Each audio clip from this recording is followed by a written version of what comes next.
Hi, everybody. Welcome. Well, there's Landchop. We've got everybody here. We're all ready to go tonight.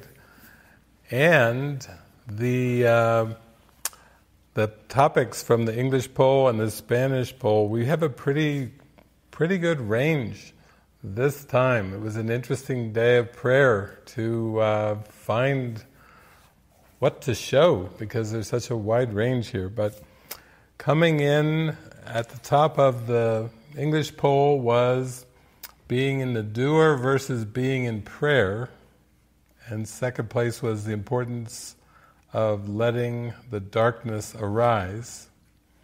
And then in the Spanish poll, special love, special hate relationships coming in first, and then being in the doer versus being in prayer. So we have one of those rare times when I searched and searched for a movie that could pull everything together and didn't find one. So so you get two tonight. It's a double header. That's how the Holy Spirit rewards you. Peter Block's going, oh my God, oi. So we're going to go on a journey because these are two movies. I think they're kind of like documentaries. They're kind of like two docudramas, and they're fairly short, so that gives us a lot of time to really explore these themes in a very deep way with the setup and commentary, and really go into this in a very deep way. And since they're both based on actual life stories, then you can think of yourself as going on a reincarnation journey. You're going to reincarnate as a woman in the first documentary, and then you'll reincarnate in this as a male, a boy, in the second documentary. So you get a chance to do like a double dip reincarnation and get the blessings of the lessons from both lifetimes back to back. And that's important because basically we know from what we've learned from Jesus in the Course is that this world of time and space is the projection of guilt. So it's the acting out of guilt. It's the acting out or the motion picture of unconscious guilt. And the only reason anyone seems to come to this world, whether it's once or many times, is the attraction to guilt. You might say that what we consider addictions in this world, physical addictions, whether it's drinking or it's sexuality or it's chemical dependency, drug addiction, that Jesus has a much broader definition, that those who judge feel guilty and then they fantasize about their guilt.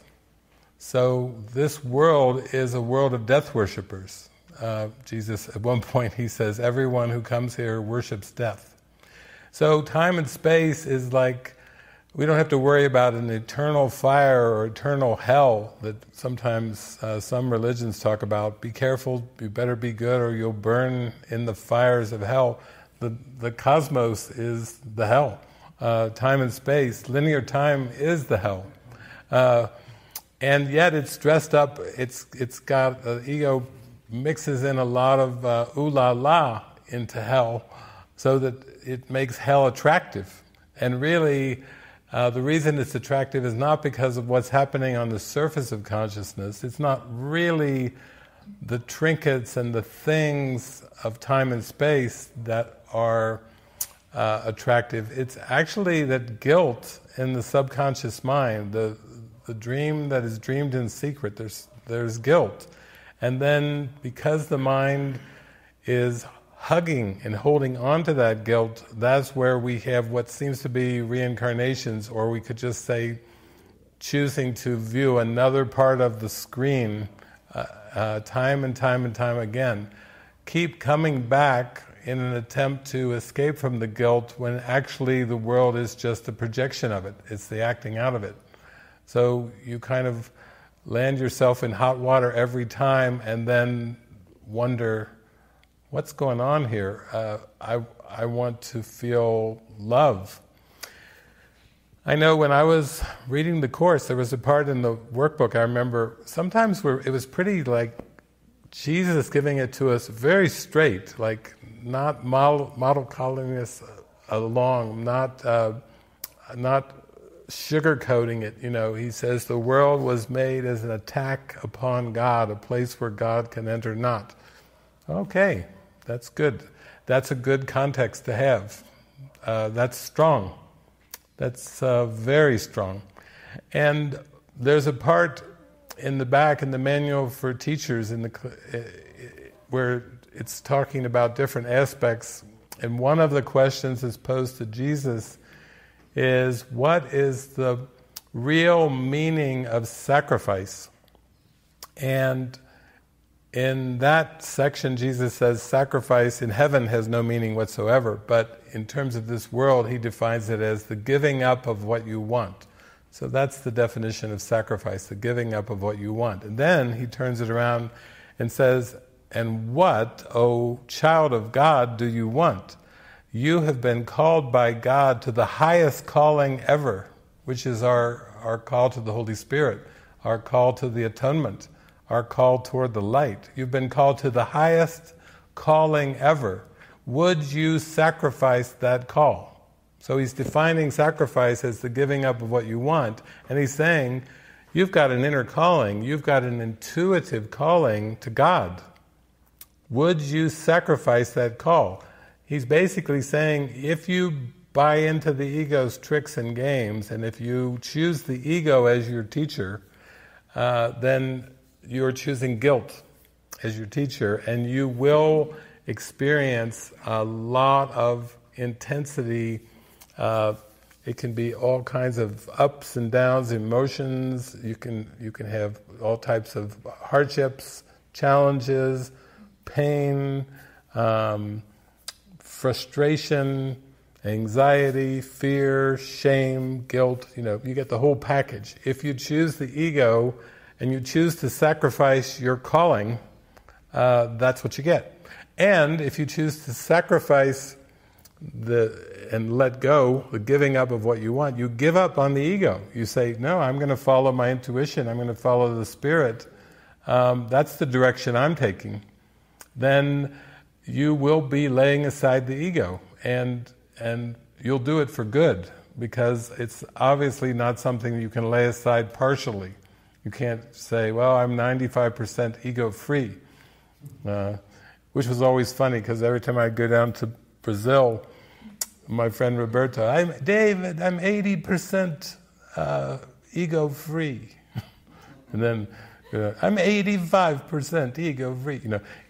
It wouldn't even matter if you were 99% ego-free. The ego is like, well, 1%, I'll work with it, I'll work it. I'll bring as much hell as I can through that little pinhole of 1%, It's not something that you can let go of partially. And that's why with your spiritual calling, you have to go for it. You have to give it everything you've got. You have to really go for God. I talked to a friend last night, who when I first met her, I was like, whoa, I could feel her calling. She had a huge calling for God, and then she's taken some pretty big, strong steps toward it, and then huge openings and everything, and then she wrote to me, she was feeling so sad and crying and going into deep, dark depression, not able to function, and so on and so forth. And I knew immediately, she's trying to compromise her calling. That's the signs when you start to go from intense joy and happiness into sadness, deep sadness and depression, where you feel like you have no energy at all and you feel like you can't function at all, that to me is like a perfect trigger of, oh, it's just a compromise. And when I just came right out and said it to her, and she said, I'm resisting. She immediately knew it. It was not something, we didn't have to go fishing for it. It was like right there. And so these two little documentaries we're going to see today are going to help us, because basically for most who come to this world, they see things like striving for an identity, achieving things, being triumphant, winning things, being fortunate. That's what's defined by the ego as a good life. So I said that recently. I said the ego basically said you came without a self, and then you make one as you go along. And how do you make one as you go along? That's, you try to develop a healthy, prosperous, abundant, successful personality self. And then the ego says, very good. And then it slips onto itself, and you'll suffer, die. But it doesn't really tell you. It just kind of has that on the side, and you'll suffer and die. Be successful, rich, famous, beautiful, handsome, skills, admired, many friendships, and you'll suffer and die. You see, it just whispers to itself that you're in hell trying to escape using the ego's methods. Fame, fortune, skills, ability. So the first docudrama we're going to watch is a young woman named Dolores Hart, and basically she's going to aspire to, like many young girls do, they aspire to a movie career. So she's going out to Hollywood, and she will audition for some movies and everything, and she actually gets a part in an Elvis Presley movie, and she's the first one that kisses Elvis Presley on screen. If you want your fortunes to go up in the world, just go into a film with Elvis Presley and be the first one to kiss him on screen. Then you're a leading lady, instantly. What did you do before that? Doesn't matter. You've got that's on your resume. What have you done? Well, really nothing. I kissed Elvis on screen, Whoa, we want you for the next part, And so fame, fortune, popularity, dating famous actors, and all of the glitz and glamour of Hollywood are going to come to Dolores, and yet you will see as we go along in this that she actually starts to feel quite a lot of stress and anxiety with that. And really everyone, even the most successful ones in this world, do feel the guilt underneath it. They do feel the stress, the anxiety, no matter how successful, no matter how popular, no matter how famous, no matter how rich, no matter how beautiful or handsome. It's still all a cover, because the ego is using all that to keep you from knowing who you are, to keep you from one thing, which is be still and know that I am God. The ego has invented millions of ways to distract the mind from be still and know that I am God. It's genius at inventing ways to distract the mind away from what it really wants, which is just to be still and to remember the Christ and remember the oneness with God. So that will be our first movie. I'm not even going to say the second movie, because you'll have to come reincarnate back. If you make it through the first one, it's a ride. You're going to go through fame and fortune and kissing Elvis and all these things, and you got to detox from that somehow.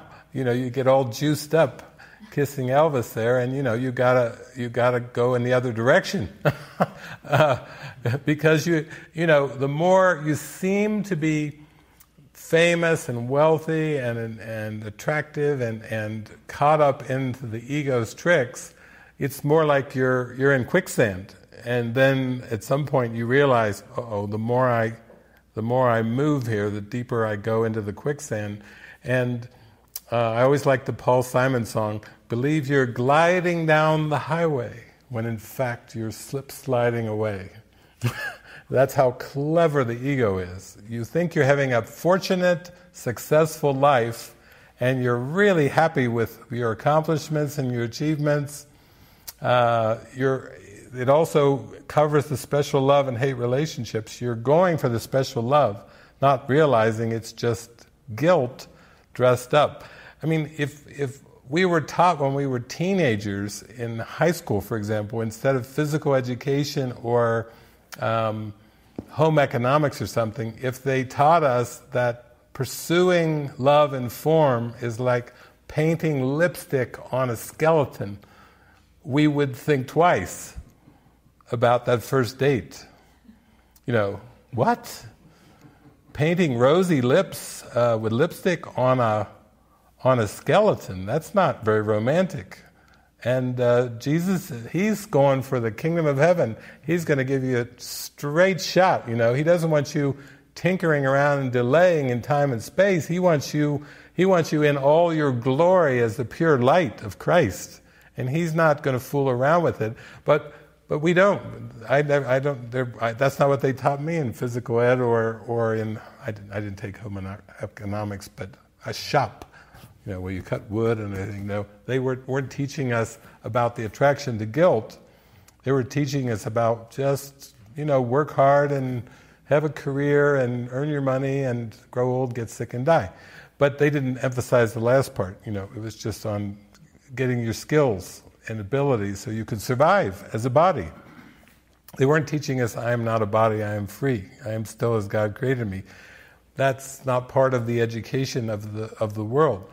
But it is part of the training from Jesus Christ. So we're going to go into the first one, and I think we pick it up pretty early on where Dolores, I think it's the year that the body of David was born. She's just a young woman who's just aspiring for her Hollywood career, or a career in film at that point. And that's also the year that Bill Thetford has hired Helen Schuckman at Columbia Presbyterian Medical Center in New York City. So Dolores is ready to go on her big Hollywood adventure. Helen Schuckman has just been hired by Bill Thetford and is going to have about 7 years of training before she hears, "This is A Course in Miracles, please take notes."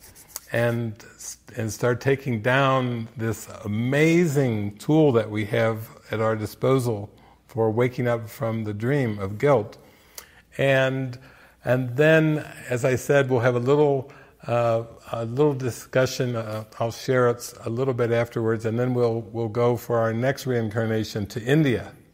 Yeah, I'll just tell you, we're going to incarnate in India after that. After we make it through the Elvis distraction thing, then we're ready for an Indian incarnation. You know how I see Seema's there. The depth of India. We're ready.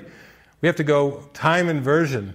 We have to go back in time to a true story of ancient India to get the lesson even deeper. But right away we're starting off with God is the bigger Elvis. That's the title of our first one. God is the bigger Elvis. So, without further ado, let's roll it. We're ready for this incarnation and all the distractions the ego is going to throw at us. So, we have a topic here in both polls about being in the doer versus being in prayer. As I said, the world is a place, you come without a self and you make one as you go along, and this is the development of the mind's identification with the doer. Do things, survive, career, actions. Obviously, when Dolores got involved, it looked like her first movie there was 1957, and then she went into the convent in 1963. So let's say there's about a 6-year period where she's learning scripts, she's memorizing lines, she's going to parties, she's meeting with Hollywood executives. She was offered a 7-year contract. If you're offered a contract as an actress back in that time, they pretty much tell you what to do and what to wear and how to be to receive your money, and what films to be in, and so on and so forth. You're kind of on their on a leash in one sense, but it's the perks are fame, fortune, and all kinds of things that the ego invents as a reciprocal arrangement for the doing. So basically, there's a body identity, and you're identified as that body, and that's what a contract is. You will fulfill these things. In this case, you'll act in so many movies, you'll memorize your lines, you'll do publicity, you're not going to be out there. You have to be on your best behavior too. If you're in the public eye, you can't be out there cursing up a blue streak and going to wild parties and getting drunk and having affairs and doing all these things. You work for a studio, you have a contract, and you reciprocity in exchange for acting, then you will be financially rewarded. And this is just talking about the profession of an actress, but actually that's what all jobs are. You're identified as the body, you therefore believe that the body and who you are needs to survive, and therefore there's all these needs and lacks and wants that are all generated from the ego and the mind. The Christ doesn't have any needs and lacks and wants. The Christ doesn't need a career. The Christ doesn't have to enter into reciprocal relationships. When you're in heaven, there is no such thing as reciprocity. You're just a perfect child of God. Perfect love, and that's it. That's the beauty of it. Innocent, perfect, eternal, changeless, pure love, pure glee and joy, pure light. That's the true identity. And then to believe in the ego and to set up a world of exchange, a world of give and get. You give these things, and you provide these services or these actions or these skills or products or whatever you want, whatever you can offer, and then you get things in exchange. So the reciprocal world of the ego is then accepted as reality, and heaven is completely pushed out of awareness. So it's amnesia.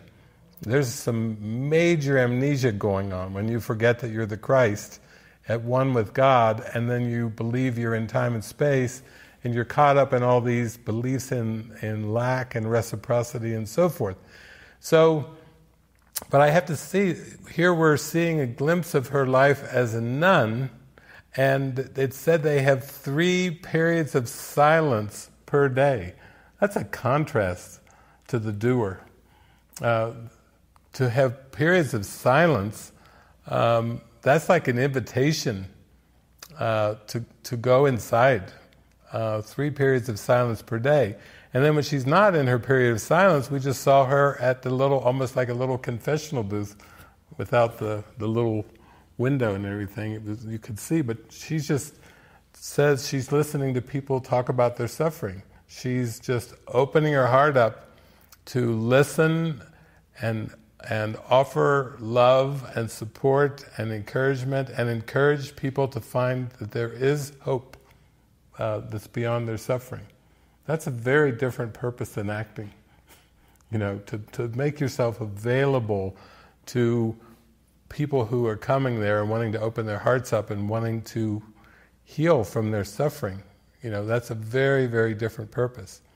Also, generally when you enter a convent, she's had a working farm, the only one of its kind in the United States. So there's animals there, and there are daily practices and rituals. But basically the purpose of a monastery, even a convent that's a working farm, is to focus on Jesus, to focus on the characteristics of Jesus, to focus on the traits of Jesus, to give your mind over to soar towards that as a role model, as something that you would aspire to, that you would attain to. When you go into a convent, nuns, basically, most convents, you have to go through a series. You used to be like novitiates. You start off and then you work your way, and basically the purpose is to take your final vows and to marry Christ. How's that for a goal?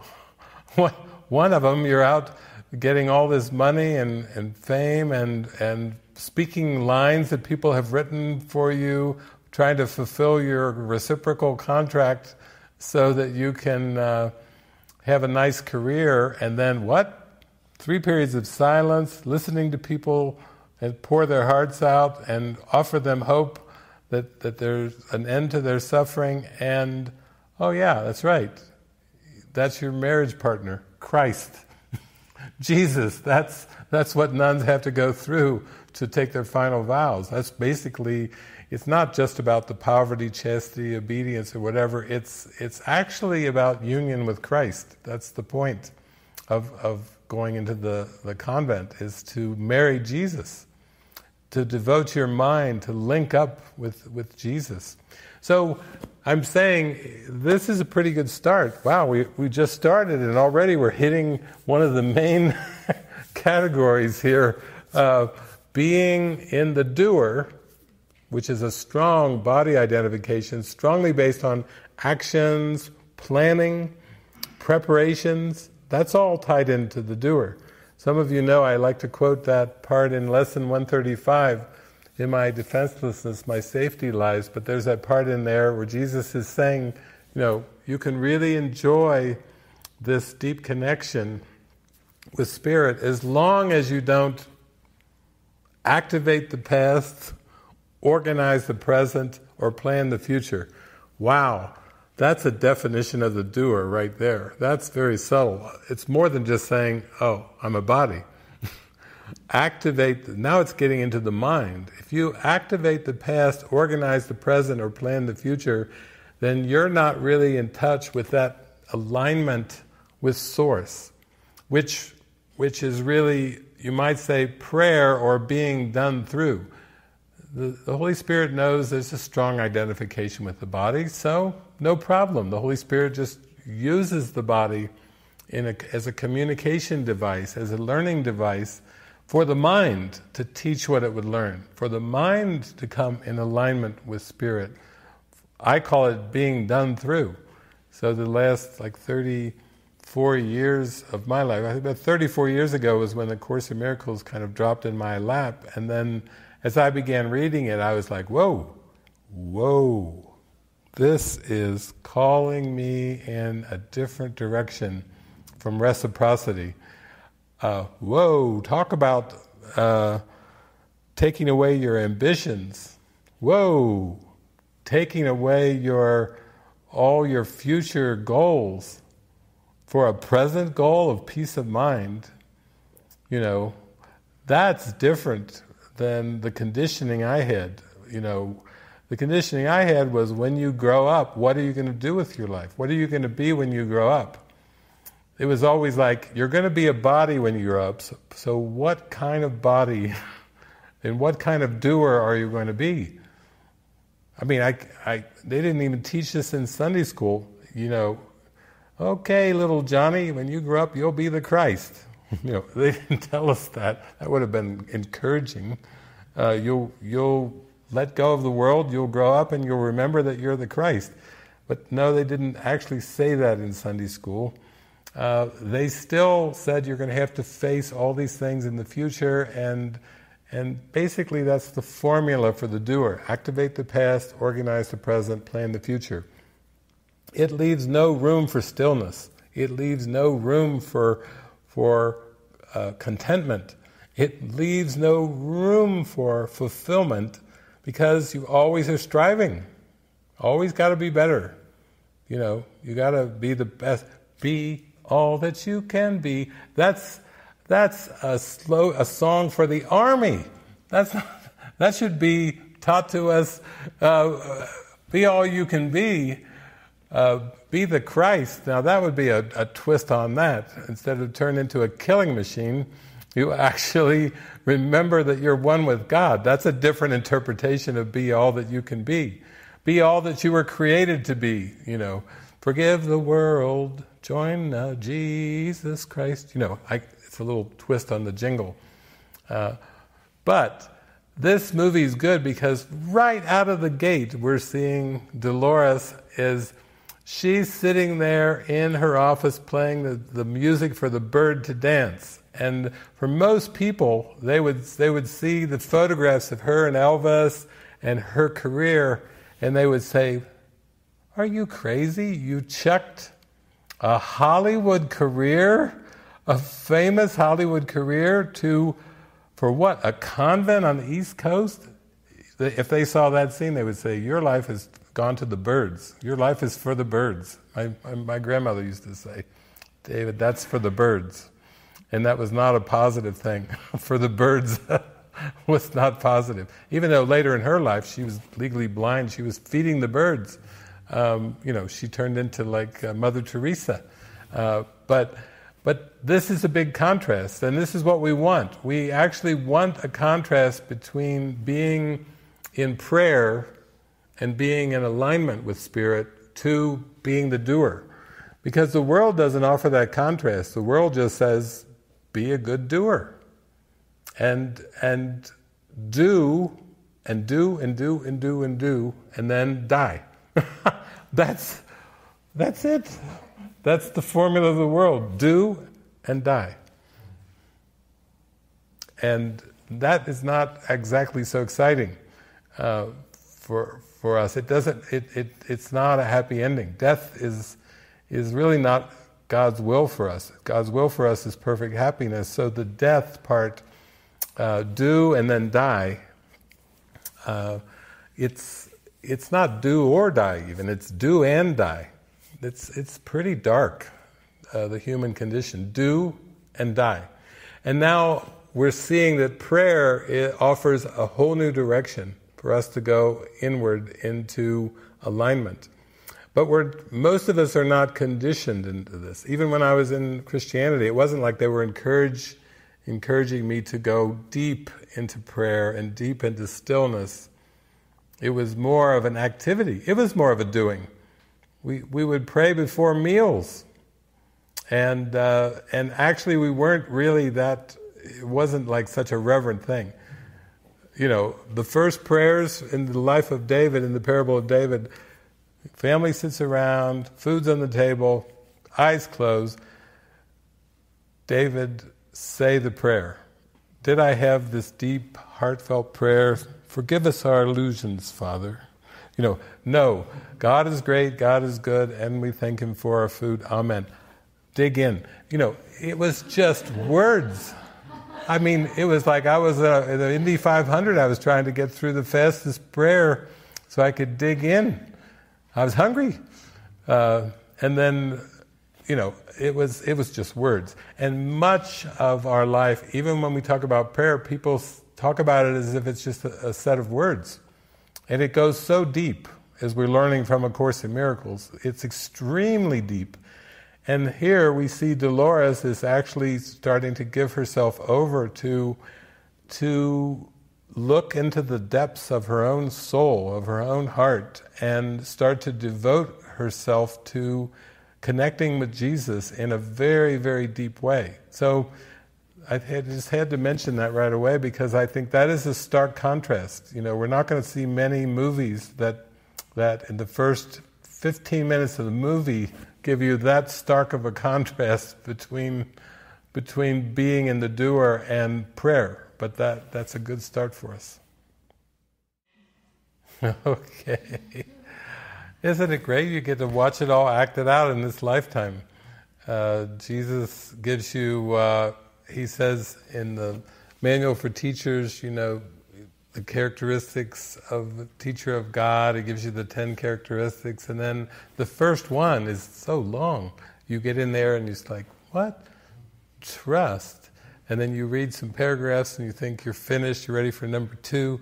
He's like, the development of trust. And he says, all of the characteristics of God depend on trust.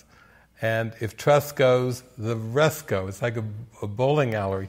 If you are in trust, then trust stands tall and all the other pins stand. But if you hit with the bowling ball, the trust pin, the king pin, the lead pin, it knocks out all the rest. Are you gentle? No.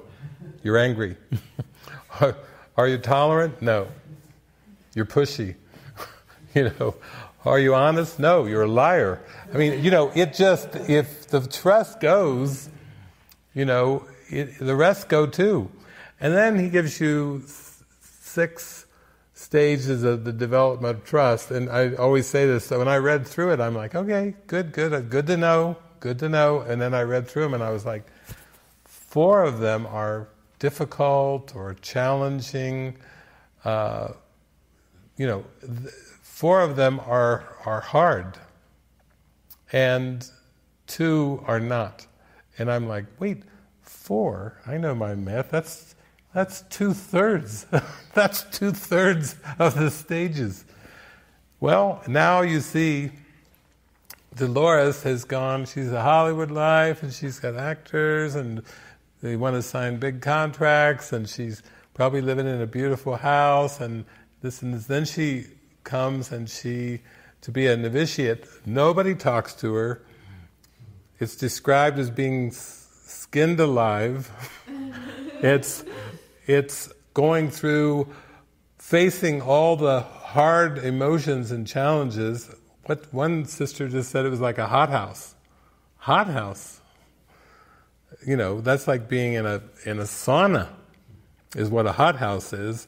And if you just listen to the things, basically what it is, it's facing the emotions. The world, the ego made the world so you'd be mindless, so you'd get so distracted by form, so distracted by the glimmery, glittery things of the world, and not just the glimmery, glittery ones, achievements, accomplishments, duties, development of skills, development of career, goals, future goals, goals of family, goals of maybe you have financial goals, maybe you have goals of with investments, and on and on and on and on. Future, future, future, future. The ego is using a make-believe fantasy world in all types of make-believe goals that are goals in time. Oh, you think you were deprived in the past? Well, make a better future. Make a better body. Make a better personality self. Achieve. Carve out a niche. Make your identity. Come without a self and make one as you go along. Why not make a really good one? Make a good one. Don't make a poor one or a needy one. Make a good one. If you're going to make a self, make a good one. But it doesn't tell you that the self that you're weaving, you're weaving it out of images that the ego made. It projected all the images. In fact, in heaven, it's just pure love and light, but this world, he says, is like a dark mix of light and shadows, a mix that just goes on. It's basically chaos.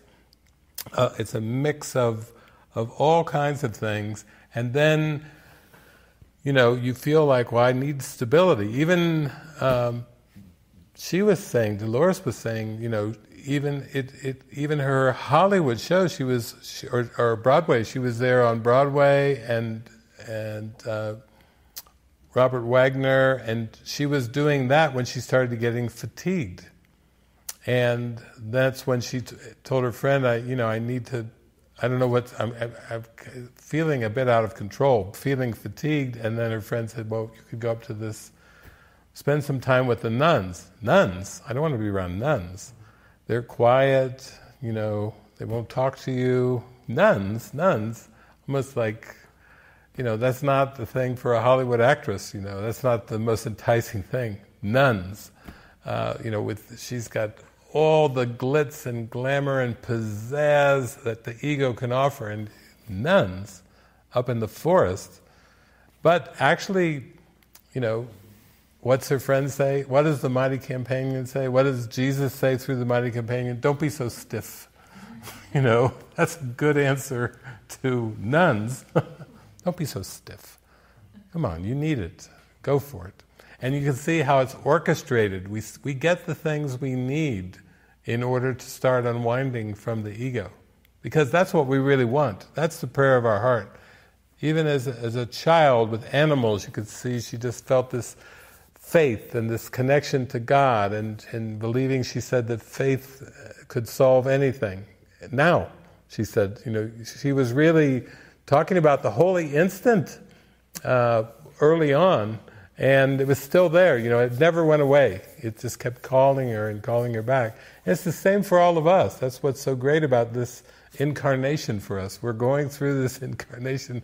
We made it through Elvis, and now we're getting drawn back through the stillness and the animals and the plow. You saw the plow. Isn't that Elton John song?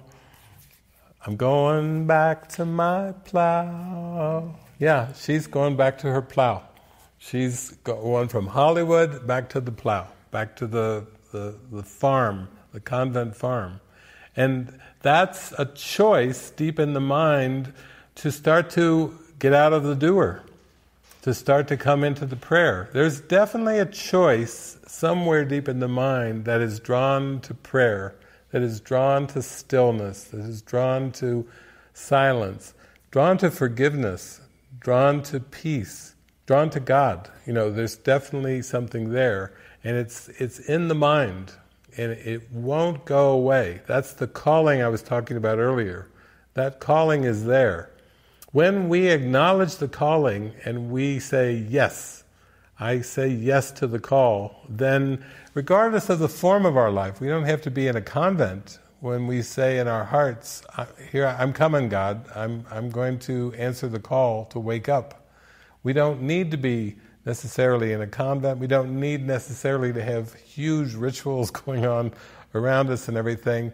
But in her case, she said she knew she needed stability. So actually this Benedictine kind of lifestyle, for many, some of you know Thomas Merton, he's another one. He lived in France, and he had, by his own admission, a wild party life. Most people don't think of Thomas Merton as a wild partier. He was a wild partier in France. He was a wild partier. And then he came across the United States, and his uncle, was shocked at his party life and everything, and he came over. And then at some point, like Dolores, he basically felt this call, and so he tried to... Thomas Merton joined the Franciscans, whereas she's got more of a call into the Benedictine Regina Laudis convent, farm/convent. He was drawn to the Franciscans. Big difference for Thomas Merton. Party life in France and Franciscans, St. Francis, Franciscans. And so he went in, they took him, and he started to go through she went through her novitiate. It was very difficult.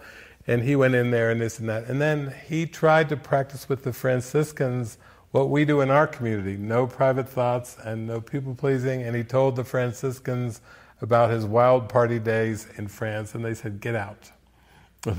They were not actually practicing what we're practicing. They said, you aren't cut out to be a Franciscan, and not even close. And get out and don't come back. And then he was really like floundering. But then he did find his clan, his spiritual clan in Bardstown, Kentucky, at the Abbey of Gethsemane. And that group was called the Trappists. What a name. He was happy to be a Trappist after the Franciscans pitched him. And they took him in, and he slept on these hard beds, like with concrete with maybe a thin layer of like straw or something. It wasn't like sleeping on a Simmons mattress or a feather top mattress. He was like basically sleeping on concrete. And the Trappists were very ascetic. They were extremely simple, and he was happy. He was so happy that he was accepted among the Trappists. And then, of course, he went deeper and deeper, and he wrote prolifically, and then they even made a little cottage for him on the grounds down there in the rolling hills of Kentucky, where he could have his own cottage. They knew he was so devoted, where he could just write and write, and he wrote enormous amount of books, and that was his pathway back to God. Eventually, he did take a trip to the Far East and to India and Thailand, and before he laid the body aside, he had so many mystical experiences. He was just getting deeper and deeper into his union with God. That's another little. I think we've got a 2-part documentary, I think, on Thomas. Well, maybe we have to watch that. But these little documentaries give us a glimpse into. Tried it, like the one woman. She was in the high life, fast lane high life, and then she got involved in drugs and alcoholism, and 12 steps, and then came to the convent. But those are the perils of getting involved in the ego's world. Isolation, loneliness, desperation, anger, all kinds of unconscious things that come up, and actually the drugs and alcohol they can numb it for a while, even in a repetitive way, but it doesn't help, it doesn't take it away. Forgiveness is necessary, going inward and freeing the mind of these false beliefs and ego thoughts. So let's go forward. Now she is going through her roughest time, but I said that earlier, the more you go into the ego's thought system and you think you're gliding down the highway, but you're really distracting, the more you think, you're fortunate, you're lucky, what a great life, and then there's a terror underneath. It's like she said, even, that's our second one I'm getting into, special love and hate relationships. Don, she meets a tall, handsome architect, right? He's an architect, a successful, tall, and she dates him on and off for 5 years, and then she goes and she gets engaged to marry Don, and then the terror breaks through into the mind. Because why? Because you can guard against the love of God with a special hate relationship, which is more common. Most people would say, yeah, that's definitely a defense against the love of God. But the special love relationships, Jesus says, is much more insidious. And you might say that she reached a point where she couldn't put that out of her mind, and basically you hear one nun say she had to give herself to a spousal relationship with Jesus. Isn't that an interesting use of words? A spousal relationship with Jesus. Well, in the case of Dolores, she had an engagement to a man. And I don't know if you were on my Jesus Christ weekend that we did. I was saying it's different from having a relationship with a human being in a body than marrying a divine being who's right there with you right now. One is with a body on a timeline, and the other is with a being of light that's closer than your breath. You talk about union. That's a union, all right. I don't know if I'd call it spousal, like the sister did, but I definitely would call it a union with a divine being who actually is who we are. It's like being in a relationship with your true self. and eventually saying, oh, there's only one of us. That kind of blows all the relationship ideas when you have a recognition that there's only one of us. And that one is the Spirit. So, it's different going into a relationship with Jesus. We talked about that during the Jesus weekend. This is not your typical relationship, okay, Jesus, that's good, let's date. Yeah, he'll get you on the first date and hit you with some eternity, and then, whoa, you're in for the ride of your life, undoing ride of your life after you get a little glimpse of the light. Then the tractor beams got you, and you really don't have, what's the Eddie Rabbit song, the country song? You can't run from love. It's like, I've tried, he says, you can't run from love. When it's looking for you, all you can do is give up. That's the country song. There's some of the profoundest lyrics in the country song. So let's see what's happening here. She's going through an ego dismantling here from the star, the Hollywood star, now to the novitiate in the convent. Okay, that's good. Beautiful. That's our first incarnation there. So we have to go into our next one with lessons learned from that one, and go into the next one also with a very strong devotion and determination that Mother Prioress had to God. That's it. In the end, it all comes back to the desire, whether we call God love or truth. Jesus teaches us in the Course, he says, truth will be returned to your awareness by your desire, as it was lost by your desire for something else. You see how pivotal desire is. In fact, Jesus uses the word desire at times interchangeably with prayer. He says your prayer is your desire. So that's a synonym. That's a synonym. Prayer and desire are synonyms. I remember when I believe I was reading Mary Baker Eddy's book, Science and Health with Key to the Scriptures, and I remember getting to a chapter and an area of the book that was on prayer, and then I was reading what Mary Baker Eddy wrote about prayer, and I went, this sounds so familiar. So I remember getting out my little pamphlet from Jesus, the Song of Prayer, and holding it right next to Mary Baker Eddy's teachings on prayer, going, oh my gosh, it's the same. There was Mary Baker Eddy saying, your prayer is your desire. It wasn't just Jesus, it was Mary Baker Eddy too, who also healed the sick throughout her life. And that's the kind of clarity and depth that's required to heal the sick, literally to rise up into spirit, into the light, into the strength of the allness of that spirit, and the impossibility of that sickness, and the impossibility of that death. That's where the desire for God takes you. It takes you into light. It takes you into eternal life. It's no small thing to devote yourself to God. I remember I was looking through the Course trying to think, I was looking for a passage. I said, well, is there a passage in here that really kind of encapsulates this desire? And the one that I found, I mean, everyone finds something that really speaks to them, but the one that really spoke to me was this one.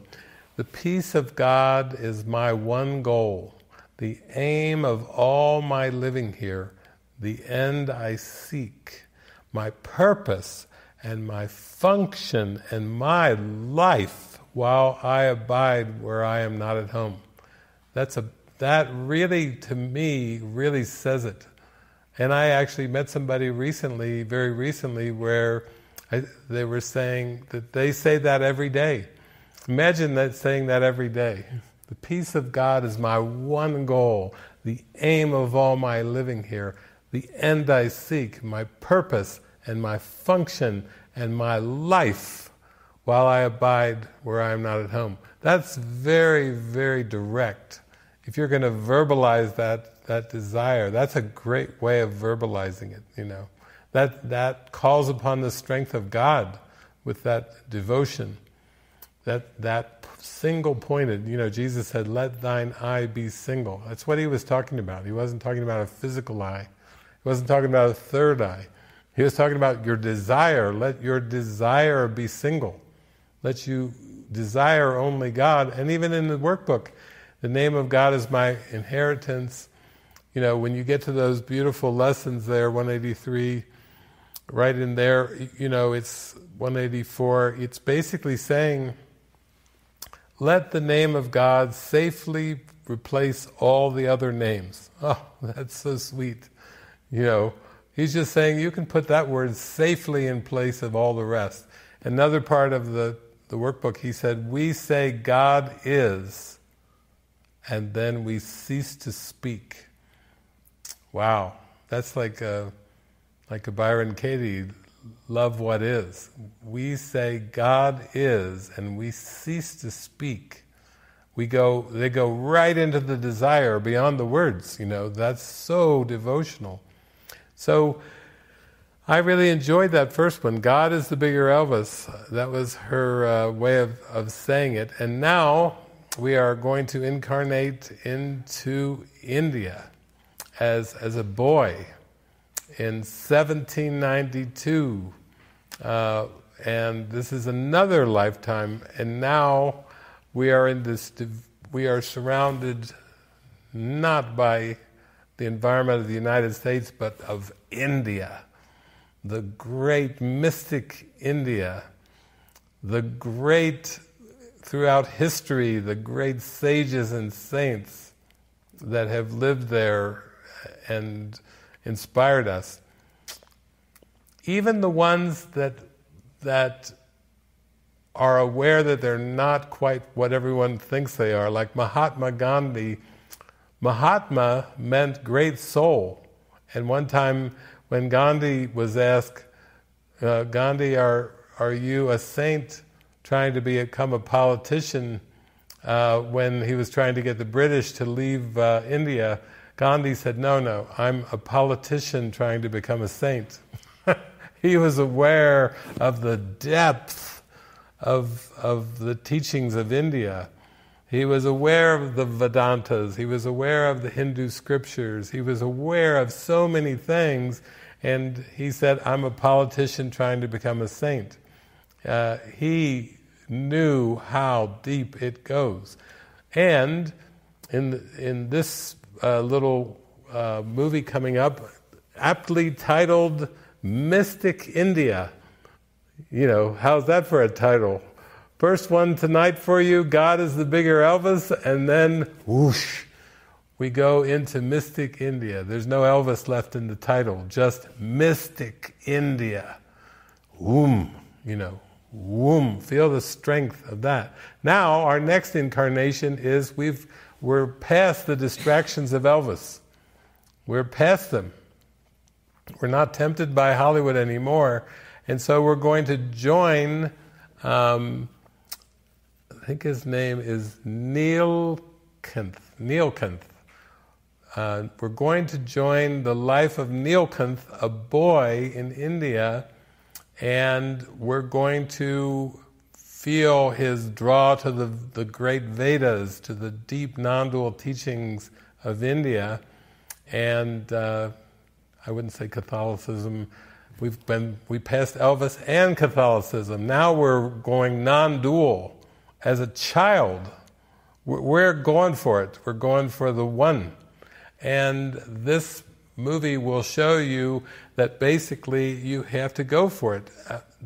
Some of the things that Neelkanth will go through, you know, we spend years and years, decades outgrowing these things. I just saw Seema today, and I heard her talking. She went over to Slava, and it's like they were doing the talk. Whoa, boy, letting go of the mother concept. That's a mother of a concept to let go of. Well, let's see how our little boy handles the concept of mother, how he handles the concept of his family, how he handles his village, how he handles a tiger. That's right, in India they have tigers, big tigers, not little cubs, we're talking big tigers with big teeth.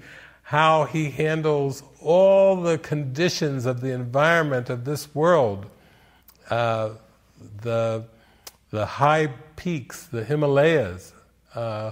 That's, we're talking about handling concepts like family, but imagine going up to live in the Himalayas without coats, living in the high peaks of the high countries with ice and snow without a coat, being out there in a village where there's a tiger who's coming to visit the village at night, and people are battening down the hatches and staying inside. Even the holy people, the priests of the little town, hiding away from this tiger.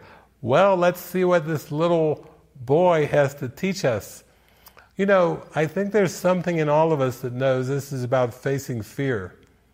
No matter what we seem to do, no matter where we seem to go, we know there's something deep inside. We need to be able to face the fear inside. Call it the kingdom of heaven if you want. Call it nirvana. Call it oneness. Call it whatever you want. It doesn't matter. We all know that love is the answer, and we all know that we have to face the fear. Another category ticked off. Jesus is like, good, you're doing very well. Importance, this is in the English poll, number 2, importance of letting the darkness arise. Now, there's something important about letting the darkness arise, of facing things head on, of not trying to distract away with more self-concepts, bigger, better, faster, more, fame, wealth, partnerships, all kinds of worldly ambitions, worldly achievements, worldly accomplishments. Now, there's something inside of us that's like, we have to actually face the fear. We have to let the darkness of the unconscious mind come up, and we have to give it over voluntarily to the light. We can't, all our defense mechanisms were meant to hide the fear and play pretend as if we could be satisfied by something in the world. Dolores taught us that. She taught us it doesn't work. She was successful. They were offering her $1 million contract back, around 1960 or something. $1 million in 1960. You know what that is in today's terms. That's multi-million.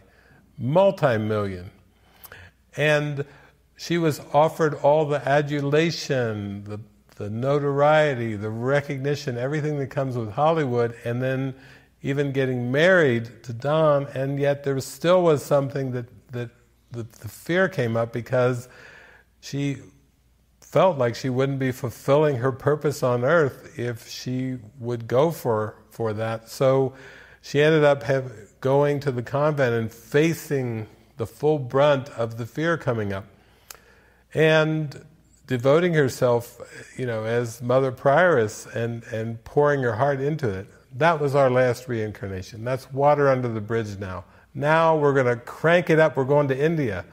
United States is like, just, come on, let's get out of the wading pool.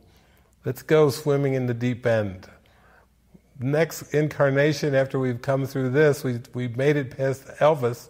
We certainly are ready for something more significant. Now we're ready for India. So let's roll it. Mystic India. We're ready to incarnate and really get sincere about this waking up. And let's see what our little Neil can show us about the pathway. Okay, now we see where this incarnation is going.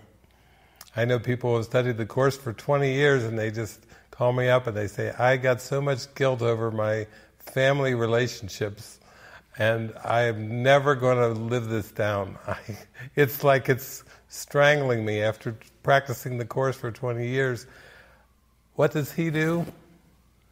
He watches his mother, his sibling sleeping, he bows, and he goes around the village to bow and to bless those of his village.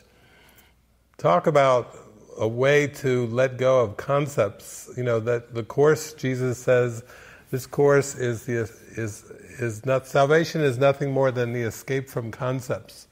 That's a line from the self versus self-concept section, way back in the back of the text of the Course. But Nilkant, he studies the Vedas, and he has this thought in his mind not to become a movie star, but to become a yogi.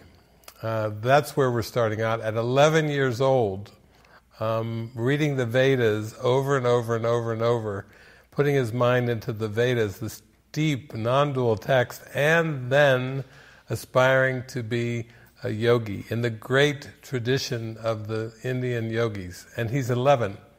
So we can see where our incarnation's starting off, not at a 19-year-old aspiring to be a movie star, but of one aspiring to be a yogi. And that's important because Jesus is teaching us. A few days ago, he was just teaching us in the workbook in the 300s about how this world is a world of ideas, that everything that you perceive through your five senses and perceive as the world starts as a thought in your mind. Everything without exception. Look at the moon, look at the stars, look at the planets, look at the galaxies, look at the black holes.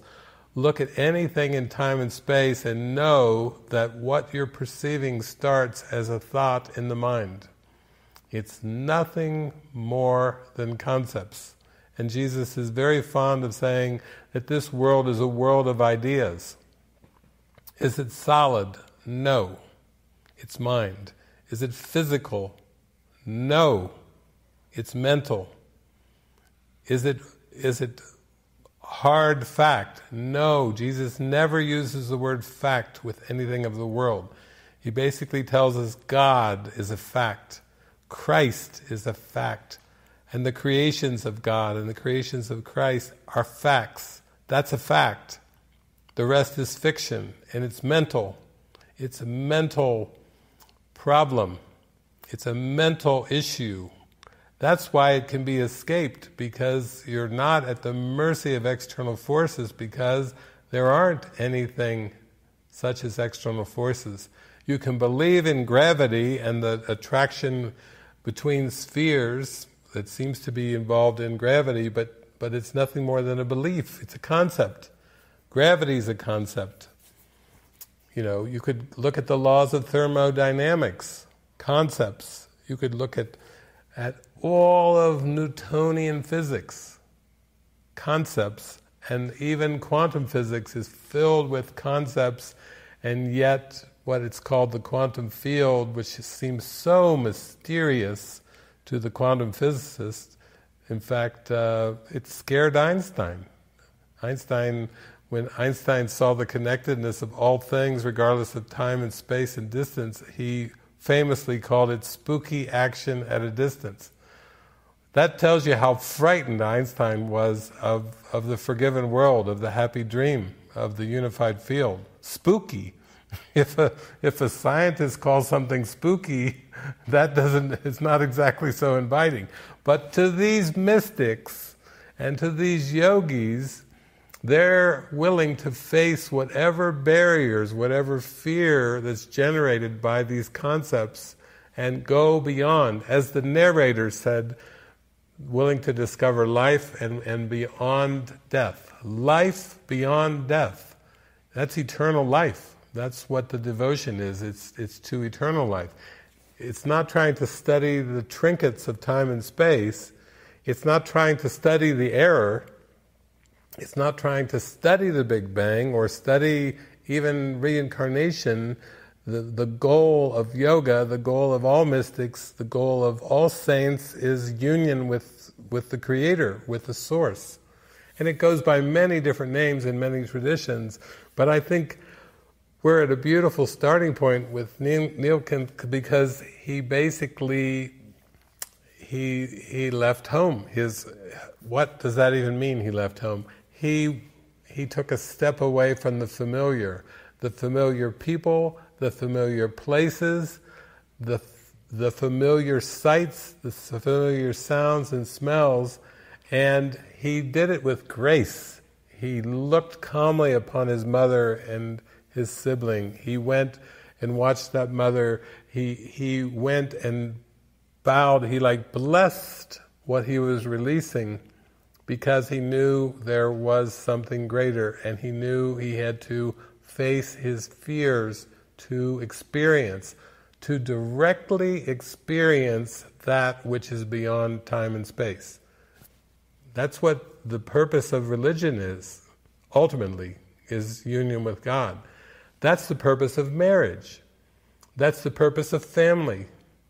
That's the purpose of everything that you can think of. Underneath the surface of things, it's a yearning to remember God. And we know this intuitively. I don't even have to tell it to you. You already know this intuitively. And you also know intuitively you have to face fears. Because fears are generated by the ego, and we have to raise the darkness to the light. We have to see the importance of raising the darkness into awareness so we can let it go and we can release it. The other thing I liked is the way that he left his family, the way that he left his village, the way that he left everything, carrying nothing, no food, no money, no iPhone. That's right. He left it all without his smartphone. He had no smartphone. He carried. What did the narrator tell us? He carried nothing. He carried nothing, and he jumps off into a wild, raging river. If you're going to say goodbye to something and leave no trace, that's the key right there. Leave no trace. He walked away from the familiar. It's all just symbolic of a boy's body jumping into the river, but you feel what's underneath that, of letting go of the familiar. Because why? Because the ego made the familiar. God didn't create the world. God didn't create bodies and families, houses, villages. God didn't create any of that. That's all finite. That's all temporary. That's all the things of time and space. So when Neelkanth jumps into that river, that is a letting go of the familiar, and with the purpose of being carried away from the familiar with no trace. That there's no subconscious sense like, I'll leave a little trail here. I'm going to leave footprints. I'm going to walk out of the village and then have Mom go, I've got to get a tracker. He's gone. I'm going to get a tracker, a good tracker, and I'm going to track where these little footprints go. Oh no. No. Mom is not going to get a tracker with this, because he jumps into the raging river for the very purpose of leaving it behind. That's how firm we have to be with our mind training, when we're doing the course workbook lessons. Don't go peeking onto the next lesson. Just know that the lesson you're on today might be the final lesson. and you with the same devotion, the same just directness that Neelkanth has, of jumping into that river. That's the way to do a workbook lesson from A Course in Miracles. As if there's no lesson tomorrow. As if there is no tomorrow. He's jumping into that river with a pretty strong faith, because, when you jump into a raging river, that's a beautiful step. The ego would say, risky, risky, risky. Well, believe me, the ego is not going to hang along on this journey very much, because he's willing to keep leaping and going time and time again, because that's what yogis do. That's what the role model does. Face the fear and transcend. Use the power of decision. Has the past kept us limited? No. Jesus tells us it's only by choosing right now to hold on to the past that the block is there. But nothing you have ever done has held you back from God, because forgiveness shows us that you didn't do anything. Now we're really transcending the doer with prayer. Jesus is saying, you've never done anything right or wrong, because the doer wasn't created by God. The doer is the false identity. So being done through, we got to see that by Mother Prioress. She really showed us how to go from a life of acting into a life of devotion and letting to be prayed through, spoken through, nurturing her sisters in the community, and really just diving into her devotion with God.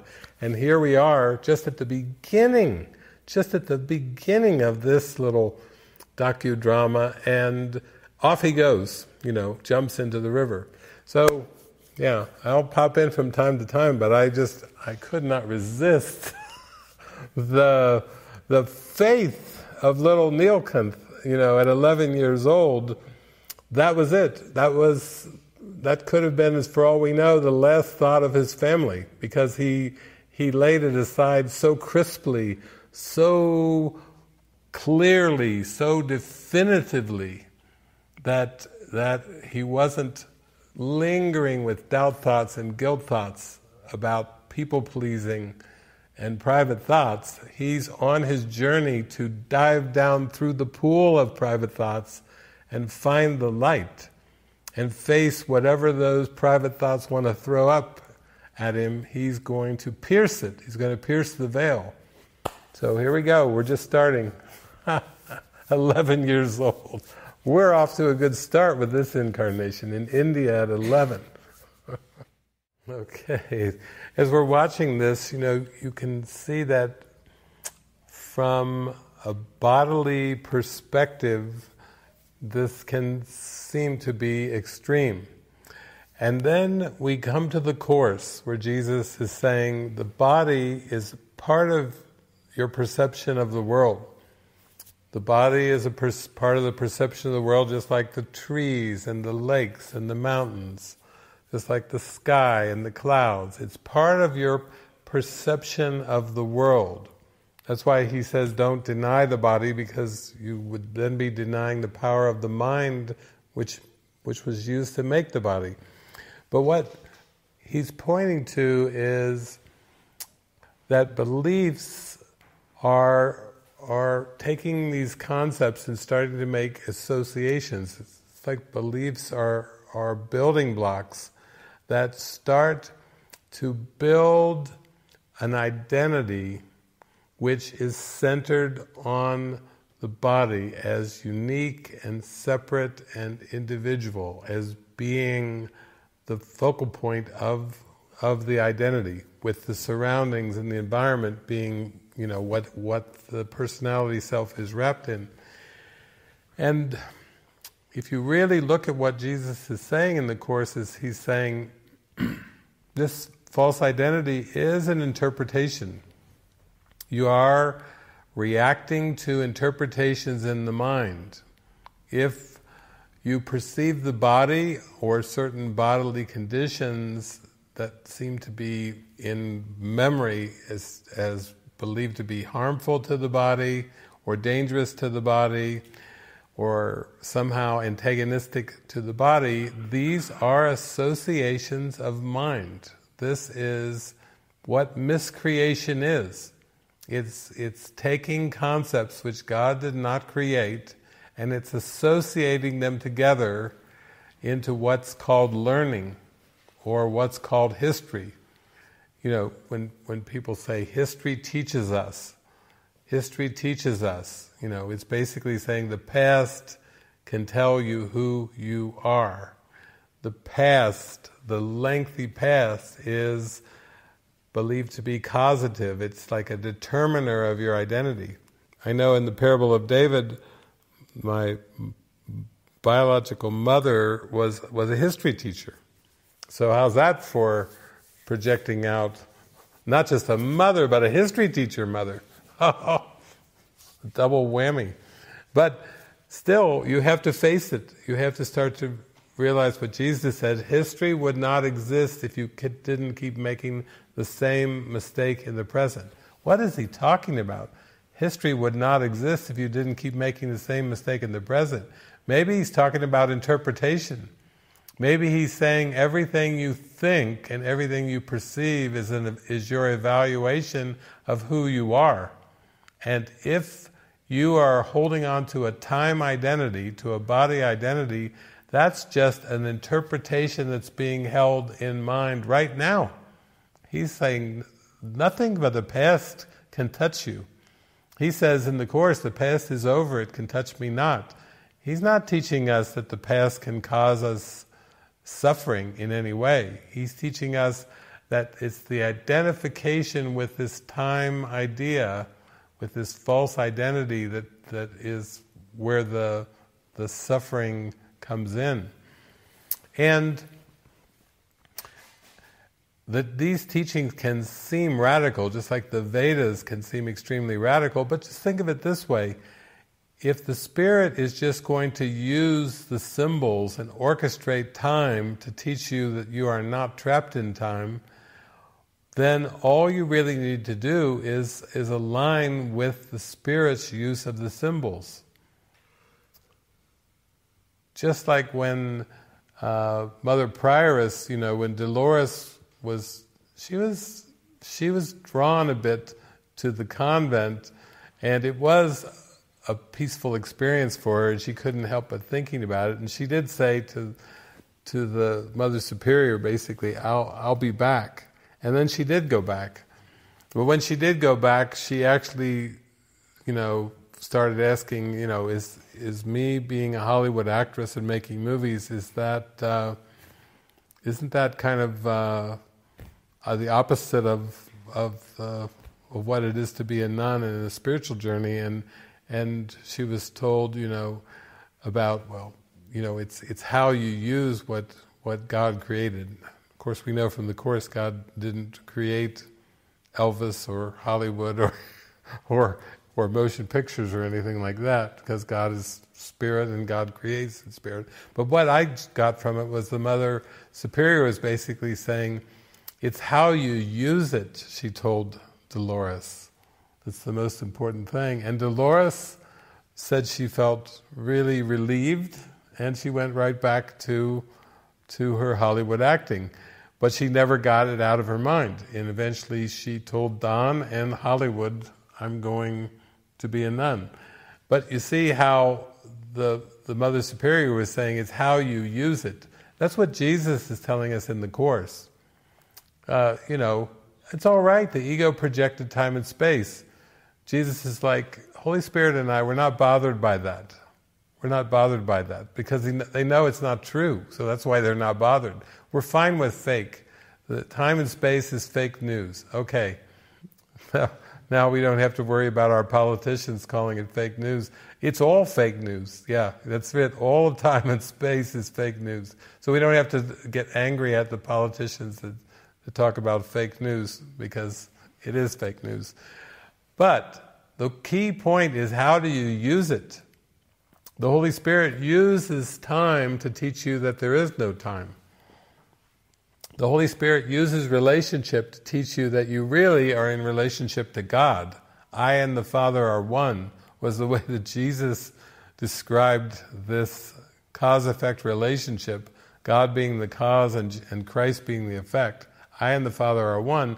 That's a description of an actual, real, true, factual cause-effect relationship. In fact, wasn't that one of our workbook lessons recently? I am an effect of God. What a beautiful, it's like saying I and the Father are one. I am an effect of God. It's the same thing. But he's telling us that we always have the power of interpretation. And I know when I'm watching Neil Kempf, with all of his trips throughout India and all the diversity. He went to that one place and they were having a festival there, and I was struck by the number of people that come annually to that one town for a festival. 70 million. That's how many votes Donald Trump got in the election, is the same amount that go there for a spiritual festival to this one place. Take that! That shows you how vast the diversity is. 1,600 different dialects, and I don't forget how many, there's like 17 different languages, 1,600 different dialects. Look at the geographical differences: deserts, Himalayan mountains, 4,000 plus miles of coastline, and plant life, forests, jungles, rains all the time. I mean, that is diversity. And I know in the parable of David, I didn't encounter that diversity, but just for me traveling first around the United States and Canada and hearing all the dialects and going to countries with different languages and going, to all kinds of circumstances and situations coming at me. At the time, I probably thought a little bit of at me, although Jesus kept reminding me, no, this is not happening to you. This is happening for you. For me, right. Everything that happens is for me. Right, for me. He's like, yes, for you, for your awakening, for your exposing the darkness. That's one of our topics.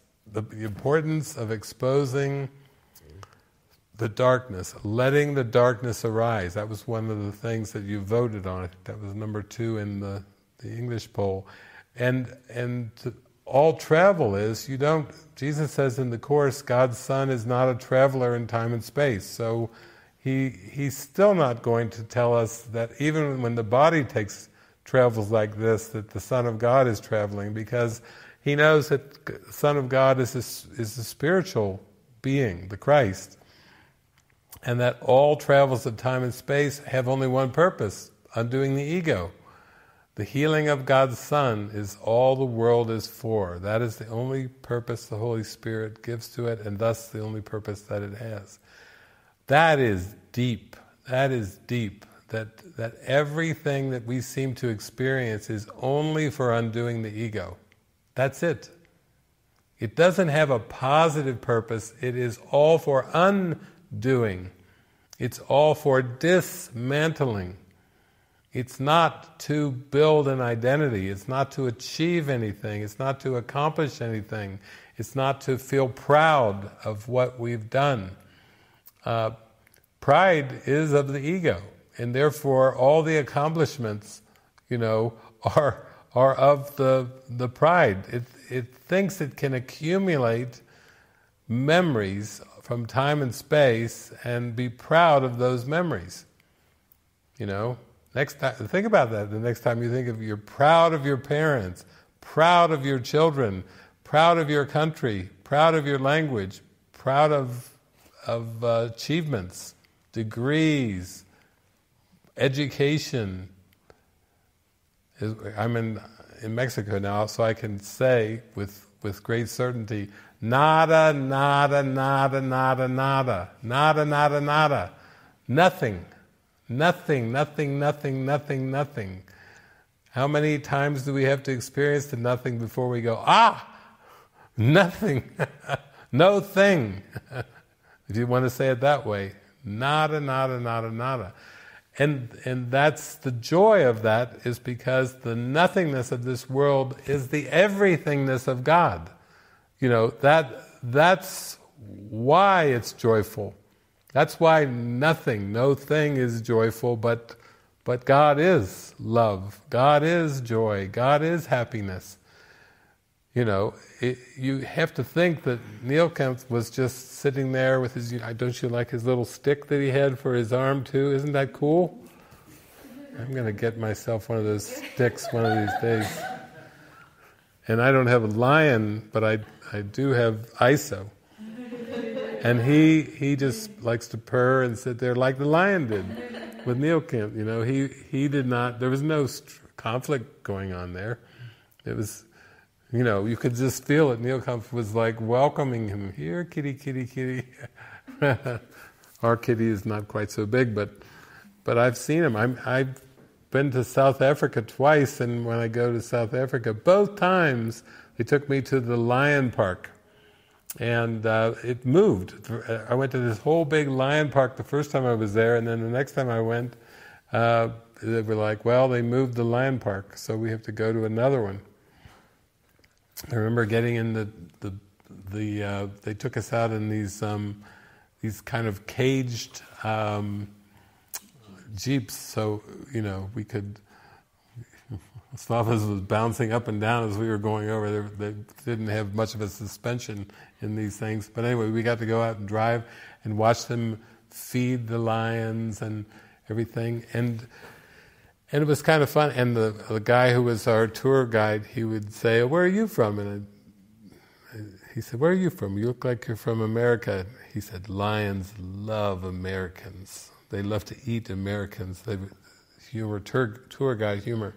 But the funny thing for me was, they said, we're going to get real close to where there's a group of lions, and they feed them at a certain part of the day. They take, what was it, some other kind of animal, zebra or something other, zebra meat, or they feed the lions. So we pull up, we wait, and they come out with this truck full of raw meat. And they start throwing the meat onto the roads and everything. It just shows you it's all familiarity. The lions were so used, didn't have to hunt for it. They would kind of slowly saunter over to it and sniff it. There wasn't a bunch of lions running for the meat and everything. It's all conditioning. It's all the matrix. I've never seen these lions. They could hardly care less. One lion went and slowly got a piece of meat and took it to his wife, and she was not so impressed, I mean, it was just so funny watching it. It was like, oh my God, it looks like an American sitcom. I'm at the lion park, and the lions even look like it's a part of a sitcom or something. I thought, it's a matrix. This is the matrix. It's all familiarity. They didn't have to do anything for their food. They were really bored when it came to eating time, and we're all like looking like, what does that mean for our mind? It just means it's the matrix. It's just interpretations, And people, look how it happens seemingly with people. If you have things so easy and everything comes to you very easily, and you start to just accept it. It just becomes incorporated into your perception.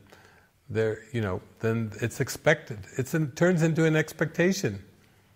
And then look at all the things that's expected every day.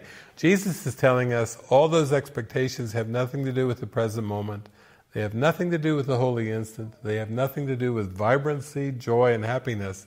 It's just false associations. It's false evidence appearing real. Fear. Acronym for fear. False evidence appearing real. Just a bunch of associations. And therefore we need to be able to be guided through experiences that seem to bring up the fear. It's really just in our mind. But we seem to react to these interpretations that we have in our mind. Was that Shakespeare? What a tangled web we weave. What a tangled web of false concepts and associations that are believed in, that produce the interpretations, that generate the fear, that then gets projected onto the scenes. But there aren't scenes that are fearful. There aren't scenes like Neil Kent with the lion. They said, well, basically. The holy man in the town was afraid of death, and Neil Kampf was like, why, if it's inevitable, why are you afraid of it? He was onto it that love is inevitable, and there's nothing to fear in love, and death, it can't be what it seems to be. It's just feared for no reason, and he was there to face that, to get to the bottom of it.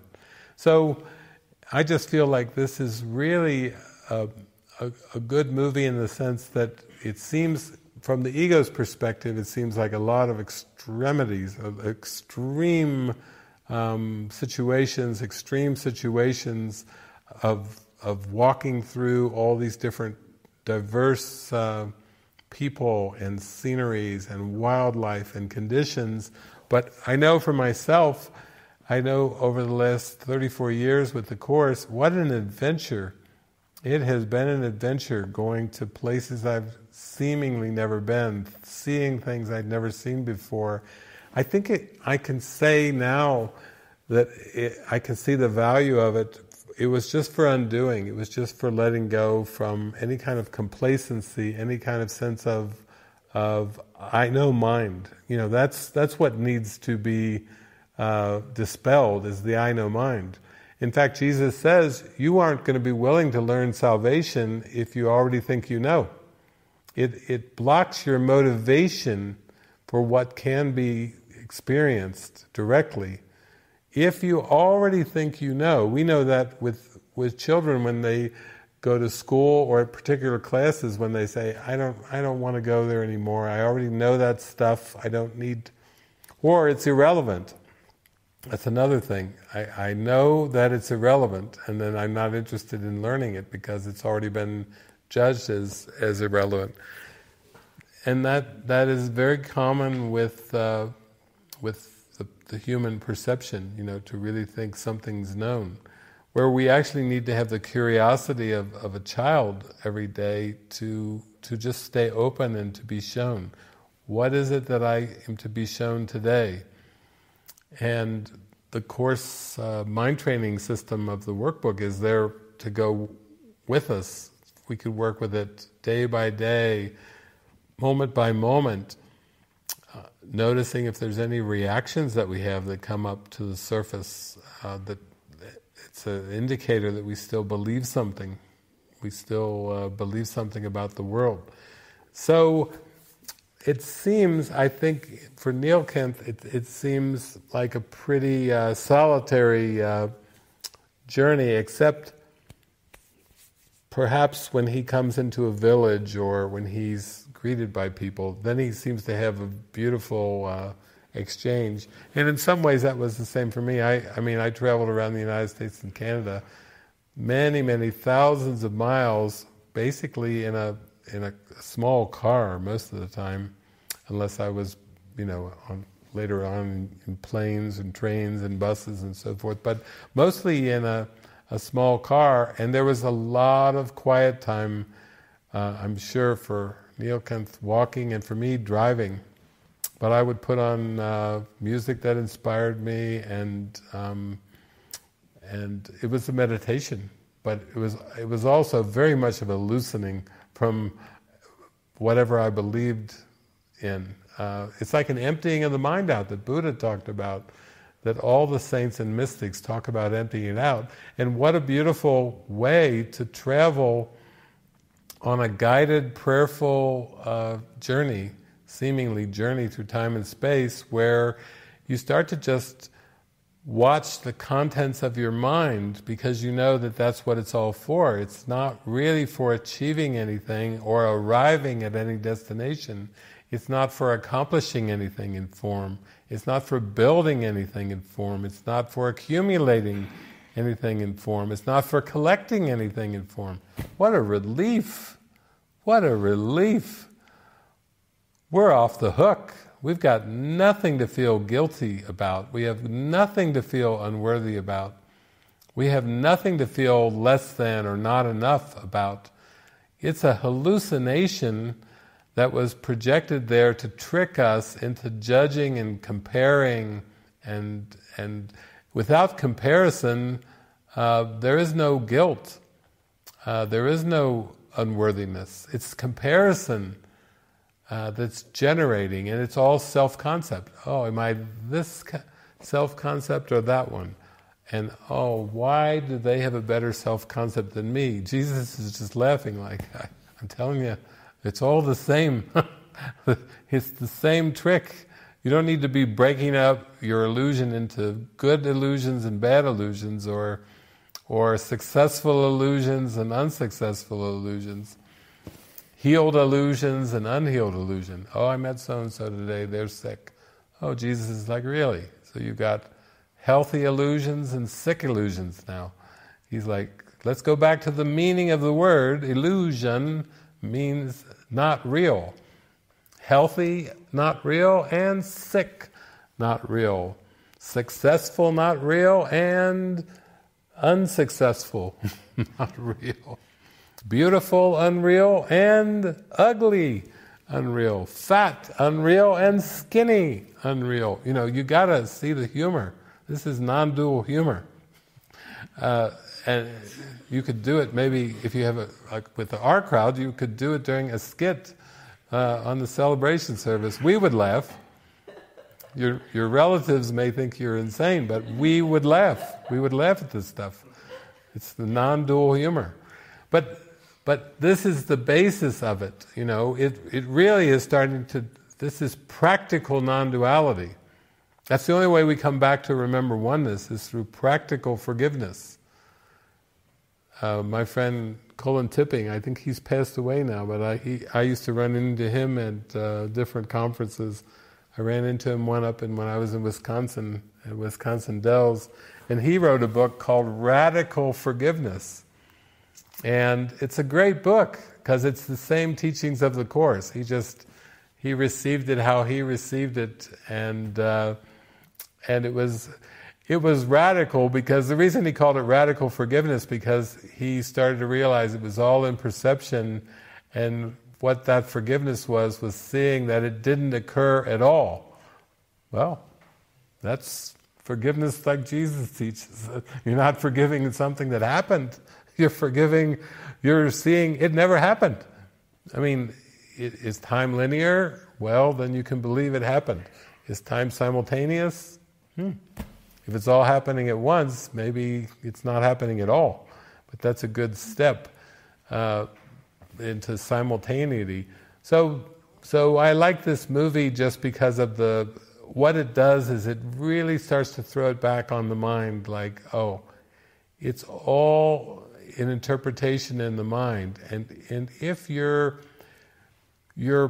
passion, your prayer is to be fearless, is to be certain, is to be totally aligned with the self that God created, the Christ self, then you will be ready to welcome any perception or any interpretation that is in alignment with the Holy Spirit.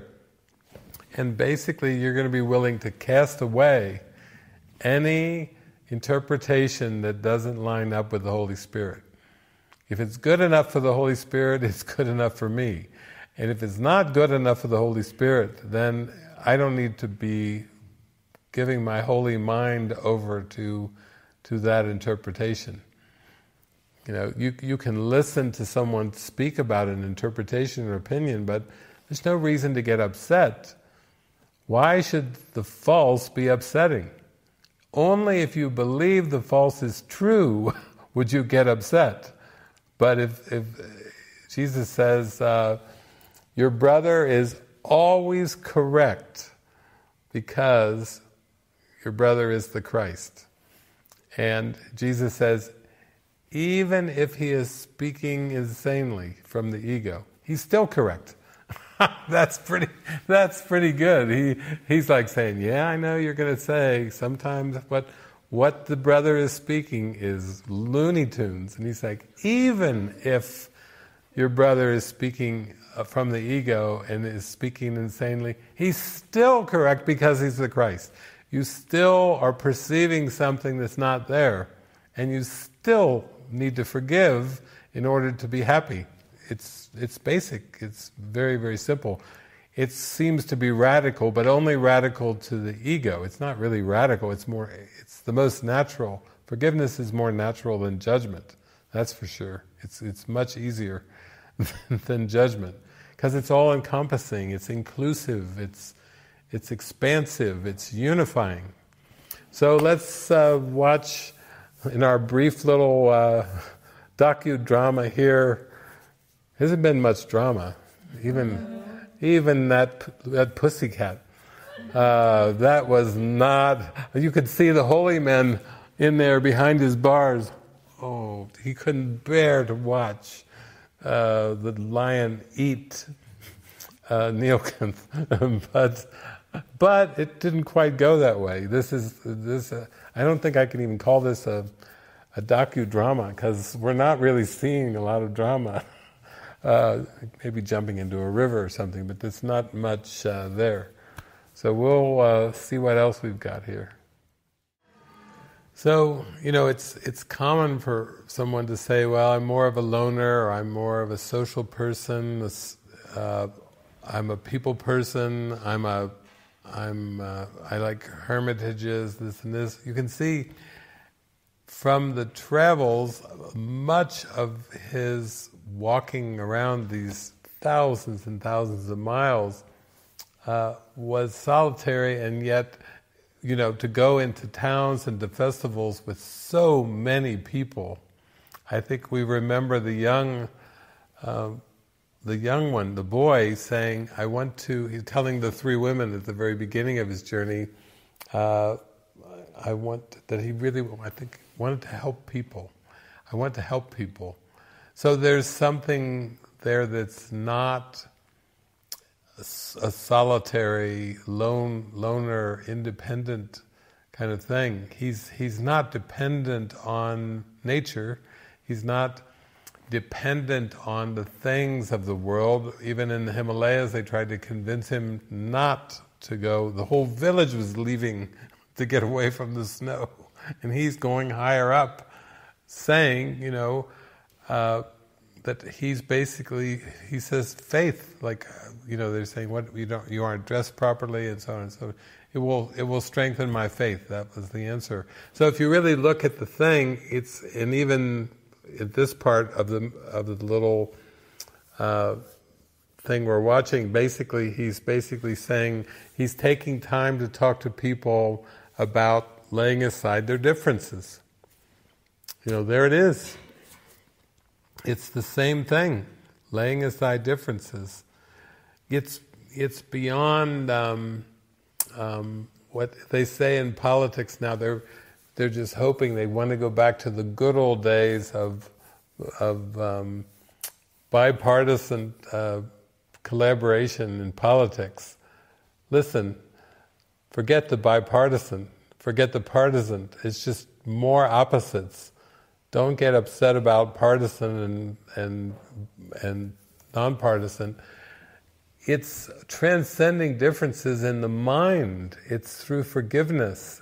It's make this year different by making it all the same. It's seeing the sameness of everything in form from a different perspective, instead of from the ego's perspective, which is always emphasizing differences.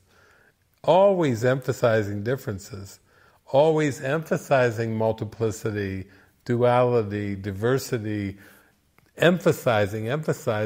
Now we can more calmly start to realize, wow, it's actually about the sameness of spirit, that there's really only one of us. There's always only been one of us. We've had, as Shakespeare said, much ado about nothing, because we were focused on division and differences, and that took us into conflict. Took us into focusing on the parts.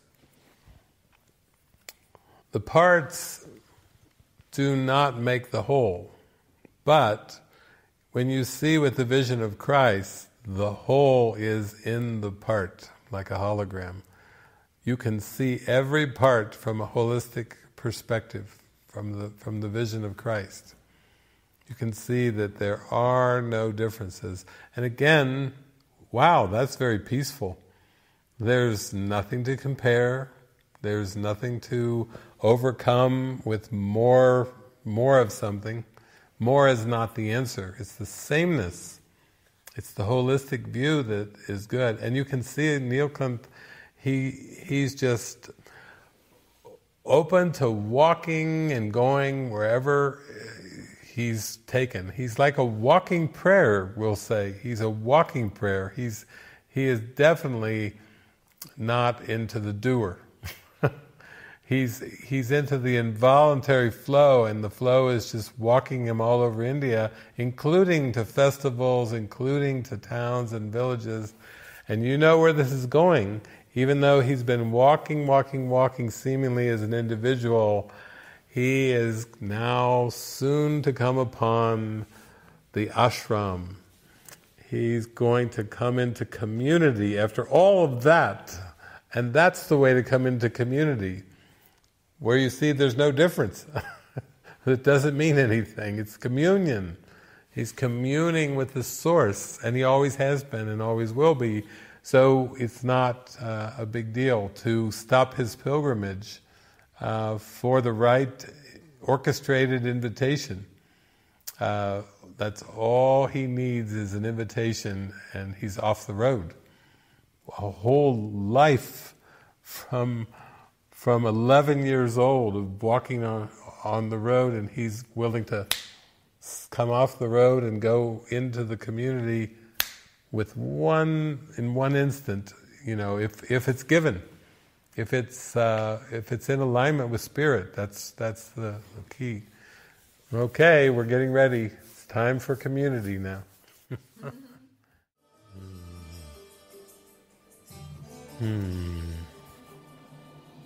Beautiful, beautiful, beautiful. All those people with those lights at the end too. What a that doesn't fill your heart up. It's just all this light, all this light, waving light. Just a sea of light, and that's that sameness of regardless of all the diverse forms. The sameness is there. It's so touching, so touching. So to me, that is a reminder. I'm going to have to probably watch that every year, like with Pocahontas now. I have to get into mine. God is a bigger Elvis than Mystic India. And those two, that's the first time I've shown those back to back. So, we learned from our East and West incarnations there about detachment and about faith and about unity and about friendliness and kindness and helpfulness, all the things that were spoken, and acted out, even with the movements and the dances and the rituals, the many colors of throwing the colored water in the sky, sending colors up in festivals, lighting up the sky. It's like it's more of an expanded version of like fireworks without any fire. Just the beauty of colors and movements. So to me, this has been quite a journey tonight, because when I looked at the poll, I thought, it took me hours looking at it. My God, what are these voters doing?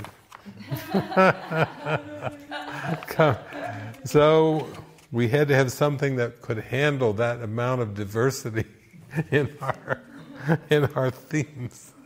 But I think our double film feature has worked pretty well for that.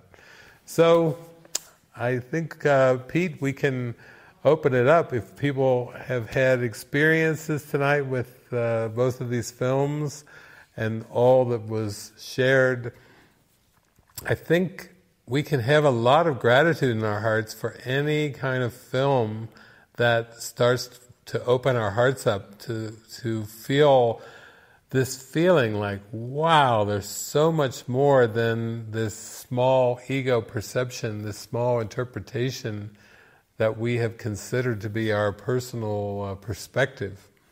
I love these kind of heart-opening and mind-expanding movies, and over the years, that's why I like Gandhi, the movie Gandhi, so much. And what was the other one? Passage Through India? Is that Bring it back.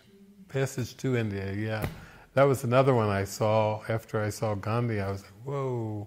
It kind of continued on. Now we have this cute little one here with Neemkanth, who's showing the way for us. So Pete, we'll see if anybody has any hands up or have had anything they would love to share with all of us tonight after that beautiful experience. Sure. Yeah, we can go to Peter Block. You can unmute yourself there. Thank you, Peter. Hi, David. Hi, Peter. How you going? Yeah, I loved your intro today before the movies. You were saying about pursuing love and form is like putting lipstick on a skeleton. And the phrase that was given to me after I thought about that was the kiss of death. Made me think of that. I actually wanted to talk to you about the building a self-concept and building an ego identity, sort of especially in the first movie. And is it ever helpful? I remember reading I think it was Ken Wilber's book, No Boundary. I've read that many, many years ago. And it was a great book, but it was about transcending the ego. So you build an ego concept to transcend it. Especially in my early 20s, I tried to build an ego concept up and later on in life as well. It was probably only the last 10, 20 years where I've sort of let go of that a lot. But I wonder if it can ever be helpful, because I think sometimes people that build an ego identity, they're able to travel more, they have more confidence to take risks, to speak their mind, where someone that doesn't do that hasn't got the confidence to take risk and travel and speak their mind and sort of grow from that. And in a way, I think that can hold you back on the spiritual journey. So I wonder if speaking from myself, when I was younger, if I'd built, even though I did try and never worked, to build a stronger self-concept, whether that can some way be helpful on the spiritual journey. Because in some ways I thought that's always sort of held me back a little bit.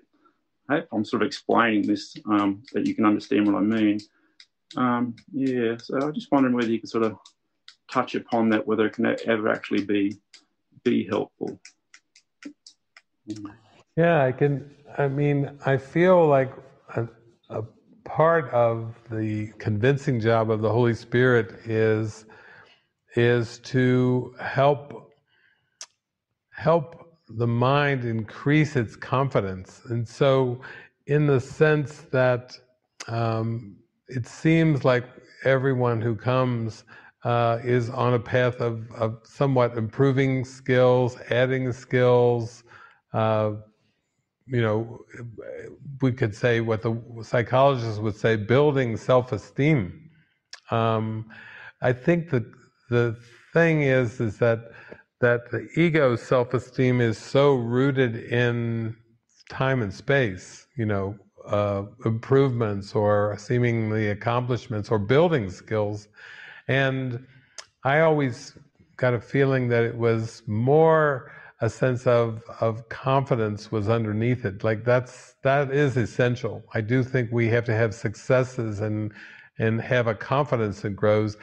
And what I do see, though, is that this confidence is based on trust, and the trust is really based on the holy connection with the Holy Spirit and the guidance of the Holy Spirit.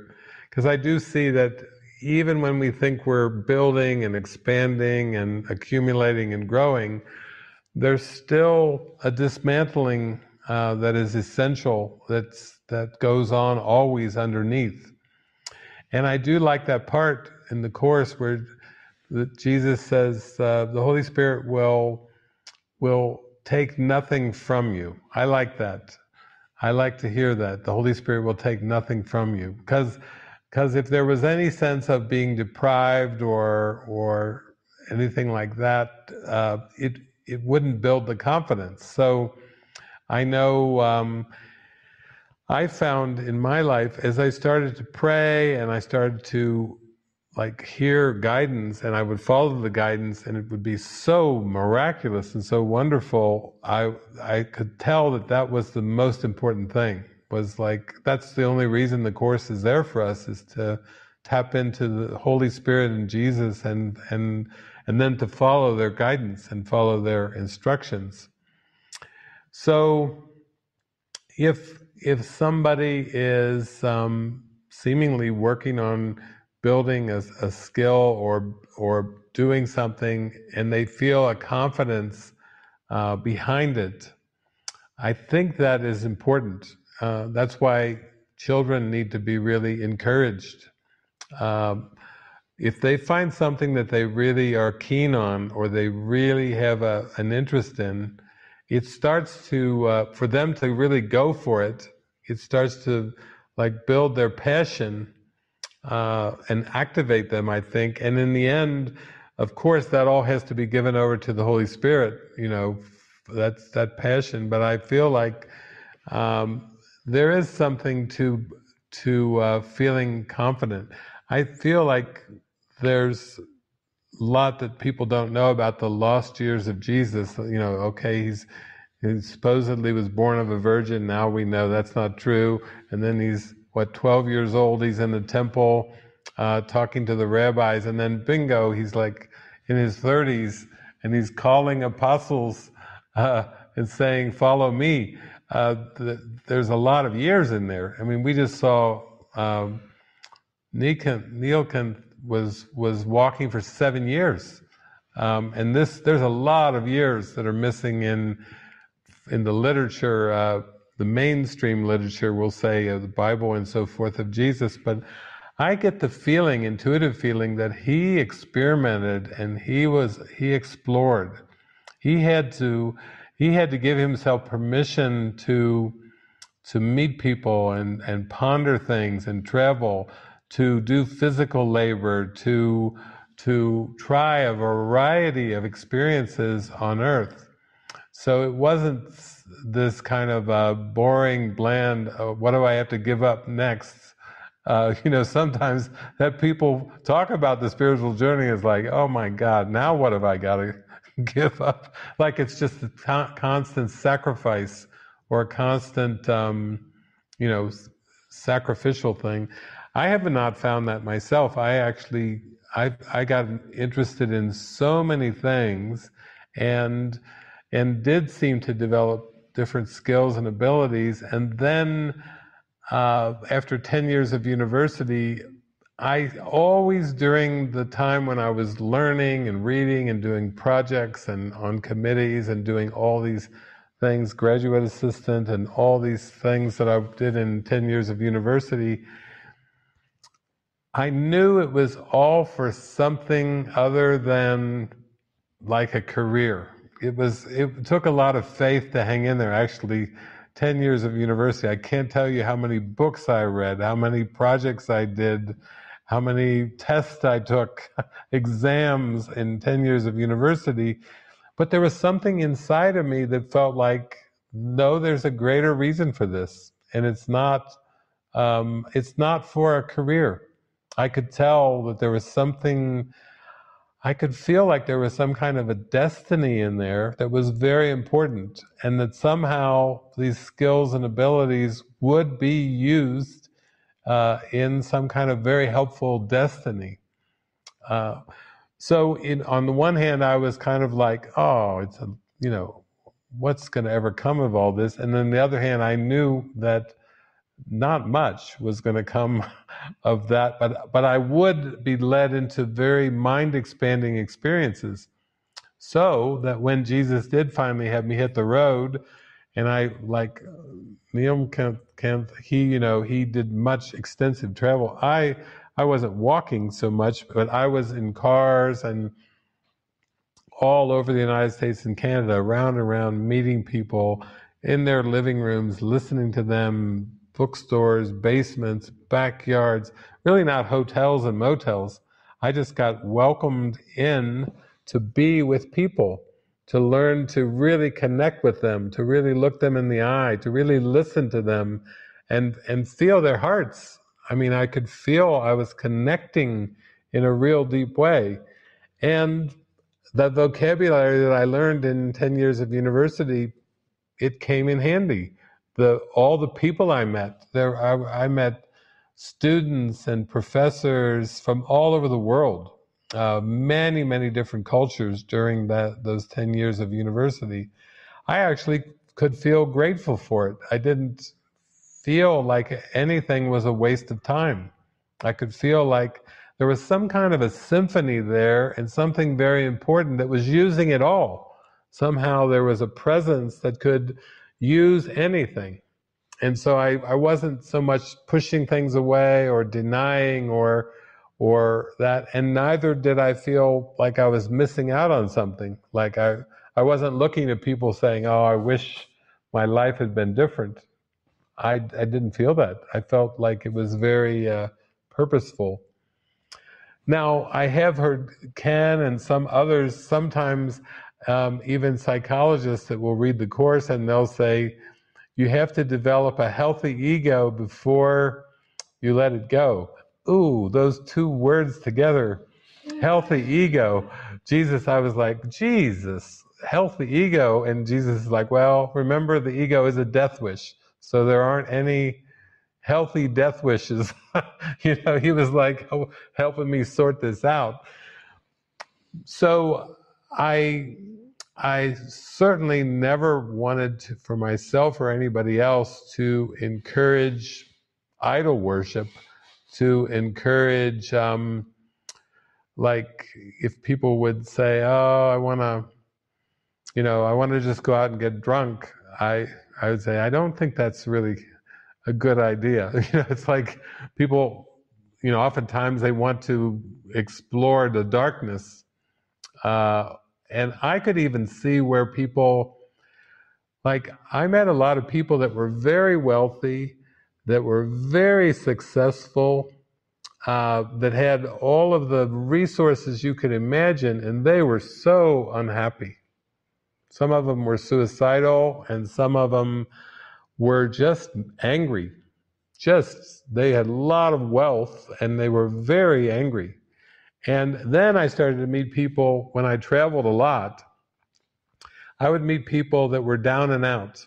These were not the successful ones. These are the ones that spent like 15 years in 12-step programs, AA, major addictions, not successful in the way the world would judge it. And they were some of the most humble, down-to-earth, heartfelt people I ever met. They'd then been through the grinder.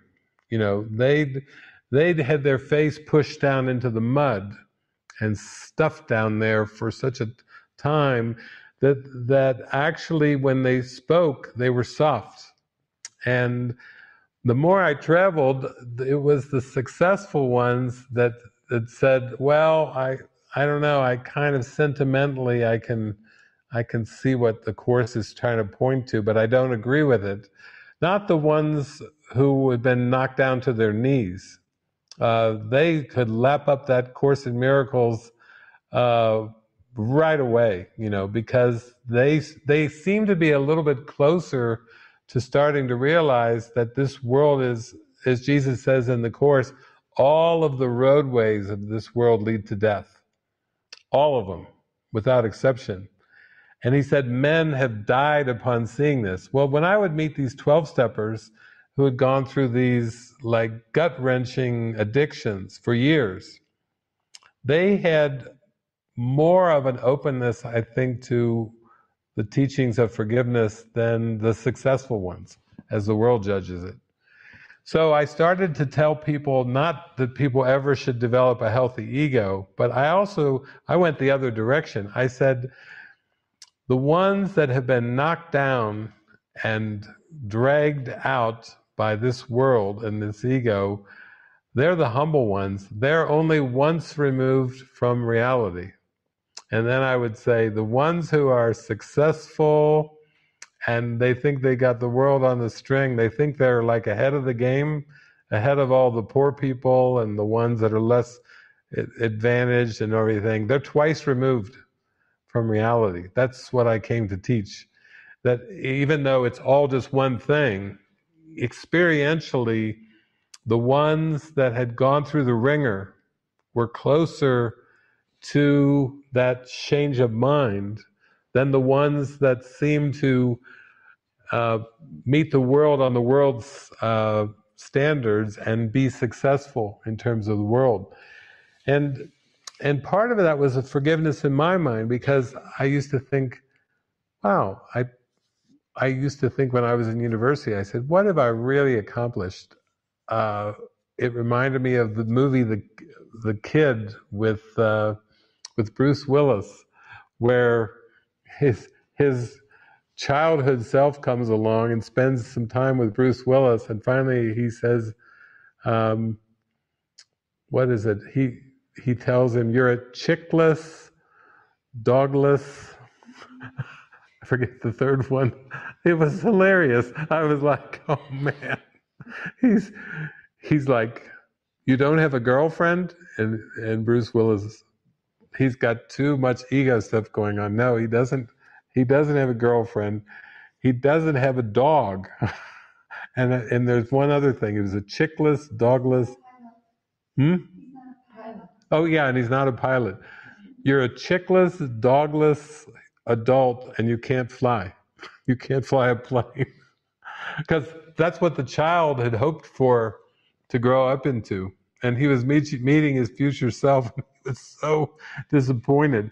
But there were times in my life where I thought, gee, I haven't accomplished anything. And, you can get down on yourself when you start to think in those terms. But somehow I could see at some point, like, no, it's all been for the awakening. It's all been for me. Everything that happened, I can now feel it was all for me. There was love behind it. There was healing behind it. And I don't separate my life out into, well, I wandered too far off in this direction or that direction. So that's just kind of my experience of it. I never could put healthy ego together, though. I did hear that phrase from time to time, but I actually met so many people that were so trusting and humble, like this Neelkanth, that they seem to be very, very, like they call them old souls. They were really advanced, not in terms of accomplishments or skills or achievements, but just in terms of presence. Like sometimes I felt how innocent they were and how loving they were, and to me that's what it's all about. We can't take it with us. The skills and abilities all have to be channelized toward the forgiveness, because we don't get to take them with us. We can't take wealth, we can't take beauty, we can't take language, we can't take skills. It's the old thing, you can't take it with you. So that's kind of my feel on the whole thing. Thank you, Peter.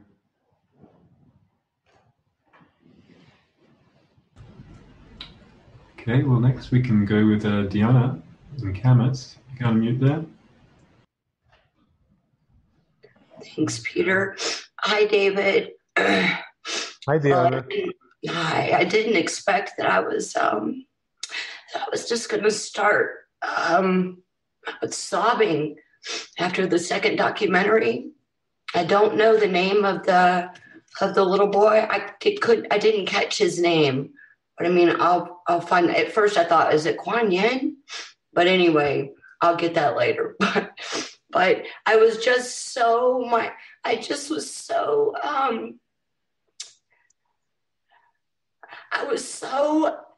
moved by his the love that he had. The open. I mean, his heart was so open, and he was just so like this was just who he was. It wasn't like he was trying to impress anybody. He wasn't doing it for any reason. This was who he was. This is what he was doing. And it was like people do with ego motives. That's just what they do, right? We don't, society doesn't think about it. It's just what we do, right? No, the flip, you flip that around. That's just what he was doing. He didn't even think about it. Kind of like I'm all about my father's business. That kept coming to me today. And my heart just blew wide open at the end of this. And it just feels so good. It feels so good to have my heart so wide open like that. Oh, that's beautiful. Yeah. That's beautiful. That's worth it. It's worth the whole thing just to feel that feeling, heart wide open. Oh.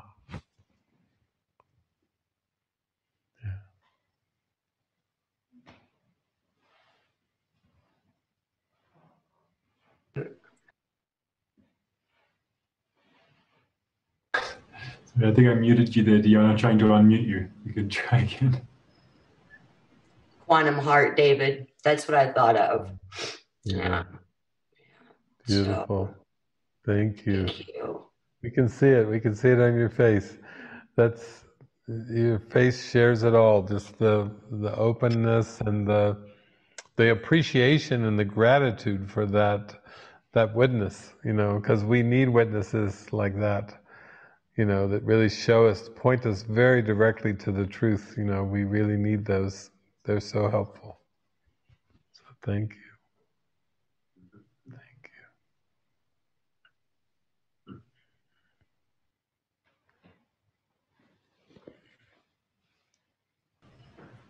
you. Okay, well, next we can go to Esther. You can unmute there. Hi. Hi, Esther.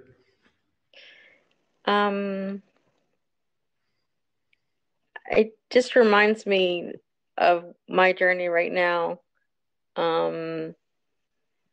that the fears may come up, or I might be thinking about the future, like lists I have to make for Friday or whatever, and then I'll talk to Alan, and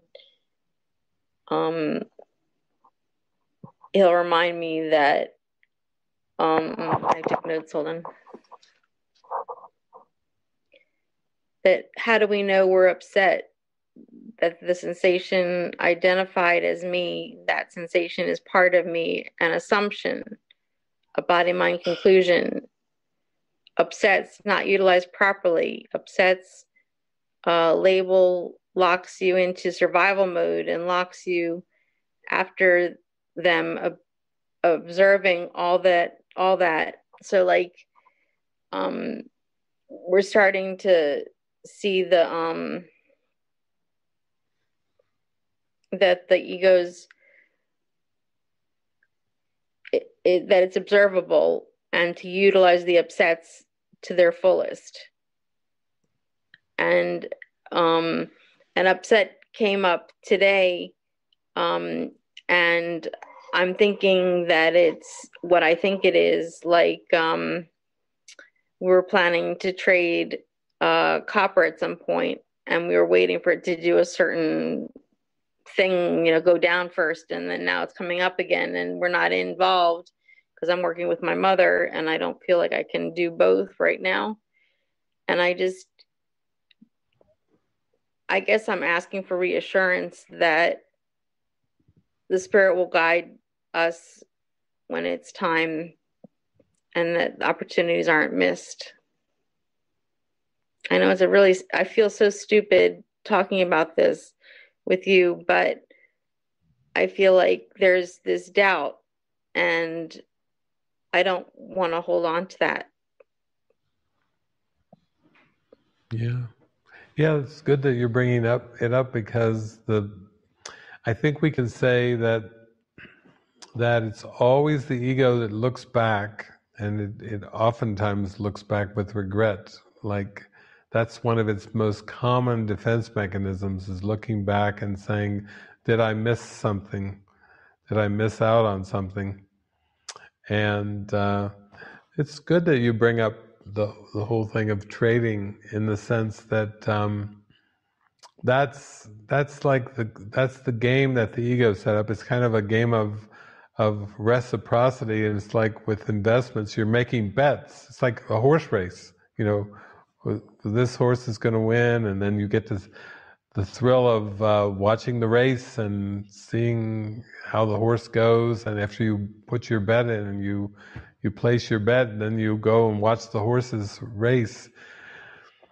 There is a movie, a little mini movie that I made called Time's End. I named it Time's End, but it's the darkness or the sleeping mind coming into contact with this light being, and at one point the light is kind of poking fun at the idea of having all these options and hypotheticals that are open, that there's almost like rejoicing in the competition and not knowing how it's going to work out, and feeling an excitement, like an excitement of placing a bet, or excitement of catching a stock or an investment on a low, and then watching it shoot up and thinking, yes, win, win, win, win. The higher it climbs.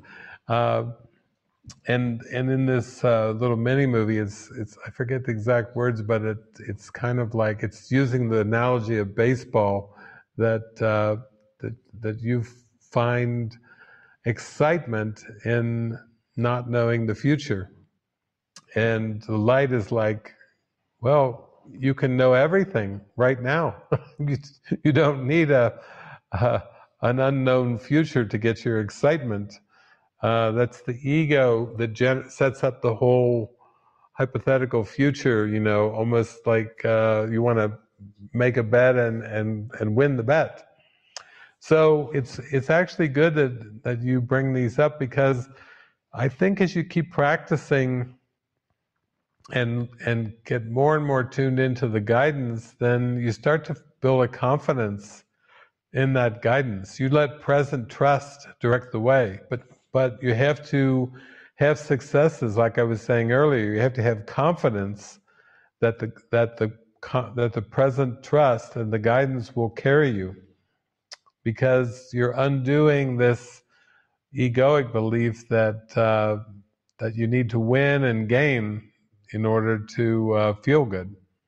And the guidance is really what will, in the end, carry you to more of a sense of fulfillment, present fulfillment. But that's just part of the journey, part of what you go through. So you shouldn't feel embarrassed about bringing up these examples. That's relevant for you. That's what it's part of your daily experiences. And I know you and Alan are both working it, with the course and with the lessons. Yeah. Thank you.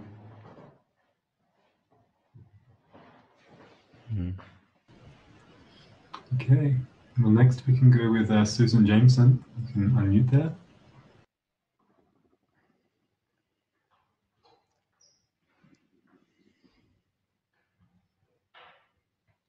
Okay. Hi. Hi, Susan. So, like Diana expressed, I just want to thank God for how the truth comes through you. I am so grateful. And I know we all are. And that's why we're here. But I was really looking forward to, I can't even talk. So just feeling a lot.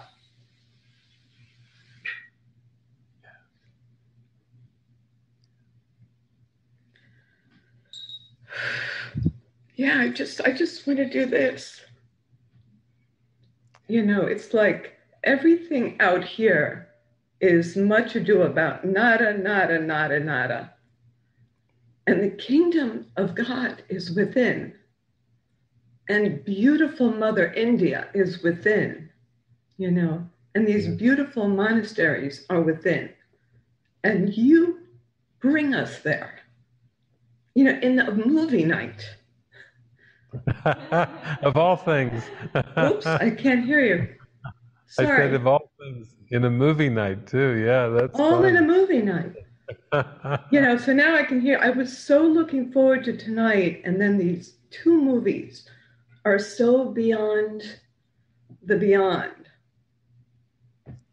And your interpretation, I mean, truly, I have to say, thank God for how you are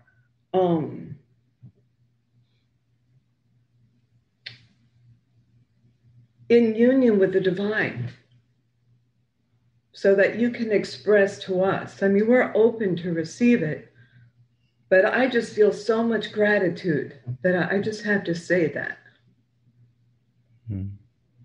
Thank you, Susan. Yeah. That's how I feel. I feel this deep love inside, and that's why when we came up with this mechanism of these poles, it's like, okay, what do we got? What's on the poles? And I'm like, oh my gosh.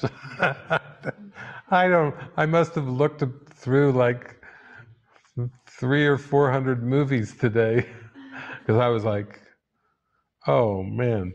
And then it was so beautiful because I feel this is our precious time together, and that we just trust that we're going into a deep experience together using whatever themes are given. And sometimes it drops in the final 5 or 10 minutes before we start. But today I was just kind of I said, whoa, those are special love, special hate, and being in the doer and versus being in prayer. I looked at different guidance movies and a whole range of movies, but in the end it was just a prayer time of like, well, Spirit, you know what we need here to do it. And it's, I always like that quote in the Course: it cannot be difficult to do the task that Christ appointed you to do, for it is He who does it. It's like, well, here it is. It's all on you. You got it. So it was nice. It was like 2. Oh, okay. That's a little different. We're not used to squeezing 2 in, but they were just great, and I love that we could go into that deep experience together with that. So I feel the same love and gratitude that we just show up, and sometimes it's just amazing just what comes through, and because it is this inward feeling, this very deep inward feeling, and yeah. So thank you. Thank you.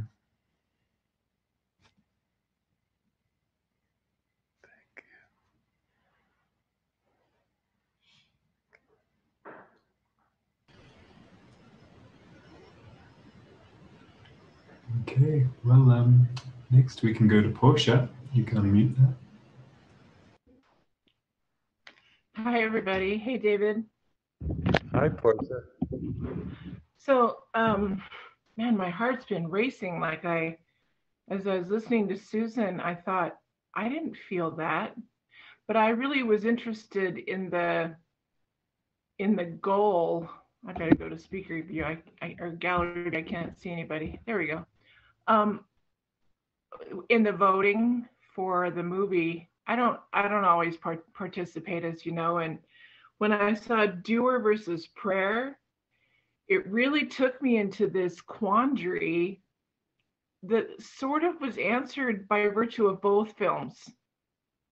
I'm neither horribly upset with life, nor am I feeling the intensity that was mentioned by one of those nuns. I caught that loud and clear. The one, I don't recall her name, but not our main character, but one of the nuns spoke of her journey into the monastery as recognition. One of her motivations was the recognition that the life of being a mother and a spouse and, the traditional thing didn't feel intense enough for her. It didn't quench the want for the intensity. And I really relate to that. And what scares me is I felt the intense need, once I had done all the egoic, unknowingly egoic pursuits that came my way, until I wasn't getting what I wanted, even though I'd crossed all the T's and dotted the I's, and then I went into drug abuse. Out of, holy smokes, nothing's gonna work, and I've been a good little girl, and but the bottom that made that, just like you described, the 12-steppers, I never want to get close to that feeling again. It was so dark. I didn't know life could feel like that. So I really relate to the nuns wanting to go into, the one especially who had been kind of successful too, who wanted to just be whole. I felt that, and fortunately the Course came along in that way for me.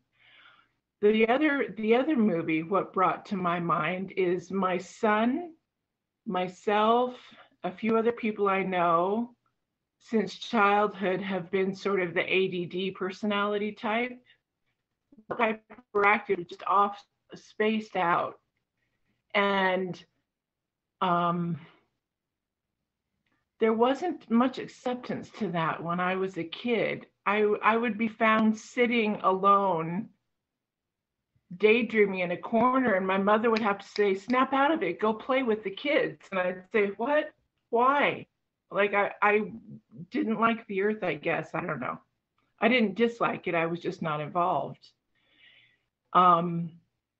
There came a point in my high school senior year where the boy that I loved, who eventually wanted to marry me years later, said to me, we talked a lot because I was Mormon and he wasn't, and I had to convince him to be spiritual to marry me, because I wanted him, but I couldn't because he wouldn't be Mormon. He said to me one day, well, if you don't have any goals, what are you going to do? Just sit in your backyard and pray?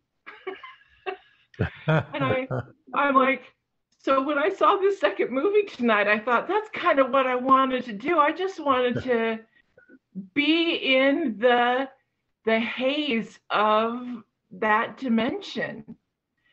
So this life that Portia has led has been like this: try to be in the world and have a self-concept that doesn't stray too far from the comfort of heaven. And now, sorry, that's a lot of talking, but now what it brings me to is this sort of just not a good certainty about how to go forward, because I know I don't want to touch that pain, that painful agony that brought the gift of desperation, that brought me the Course. But I'm also feeling kind of a lack of intensity. Like I said to you last time, I do some fairly mundane things and I feel pleasant enough, and I have peaks of intense joy, but it doesn't feel like I'm craving more intensity. And I don't know if that's an egoic thing or if that's the spirit saying, come on, come find some more fears. And I'm saying, no, remember how unhappy I felt when I got that bad? Like I'm kind of wondering if I'm accepting mediocrity at the expense of dynamism and feeling fully engaged with the spirit. Thanks for listening. Oh, beautiful, Portia. Yeah, I think it all just comes to us naturally, whatever is helpful for us and what we're ready for. Like we could see that nun you talked about, she craved to go into this very ritualistic convent with to face things, to have this intense kind of union with Jesus, and yet that was our first incarnation. Then with Neil Kemp, it got knocked up a few notches. Like he wasn't concerned about not getting fulfilled with the the family concept or the mother concept. His nose was in the Vedas and ready to be a yoga. Okay, I'm 11 years old. Bye, mom. Bye, sis. Bye, neighbor. It was like, whoa. He was facing a depth of fear and willing to just do whatever, jumping in the river and everything like that. It's a context. It's a progression. You went through what you went through, and we can't second guess. You can't look back at young Portia that wants to just meditate in the yard and not go play with kids. That was an inclination you had, but everything, we just have to trust that everything came to us just the way that we were ready for it, and that there's a higher plan and a higher power that brings things to us just at the perfect timing and helps us progress, in this deep journey. And in that sense, it starts to take away some of the confusion, as if, part of our mind is thinking, maybe things would have been better if they were different, and the Spirit's laughing like, you don't know what you're talking about. Things can't be different than they are. Those are our hypothetical thoughts sometimes. So, yeah, thank you for sharing them. I think that's part of the catharsis, when you can just watch the two movies and then feel what you're feeling, and then, talk about it. It seems like that's very healing. Yeah. Thank you.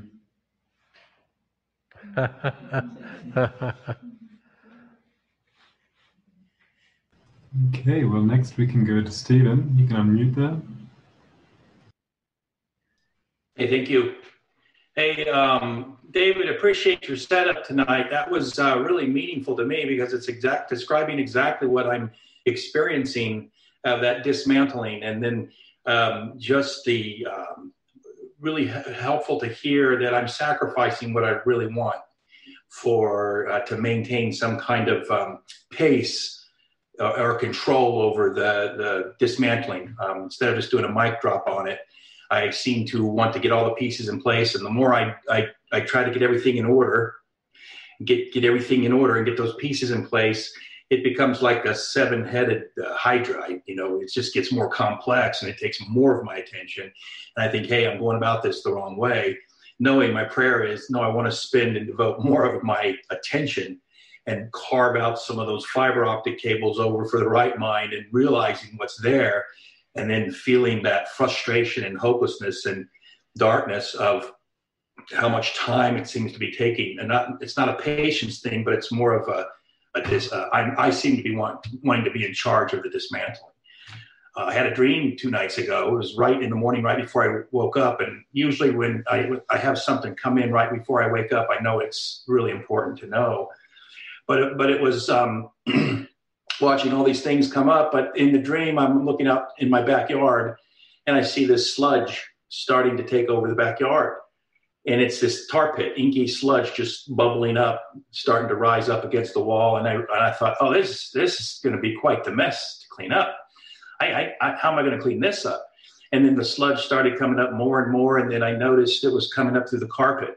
And I thought, oh, no, this is not good. This is on the inside. This is coming up. This is taking over. And I just had this deep, visceral sense in the dream, as the sludge kept rising up, that it was over, that the dream was over, that you're not going to be able to clean this mess up. It's just over. It's just let it go. There's really nothing you can do about this. And I thought, wow, what's this telling me? So I've been doing some, of course, thinking and just looking at it, but it went to various places of, okay, let it go. Just really let it go. Whether that means your identity and mortal identity, whether that means impending physical disappearance, fine.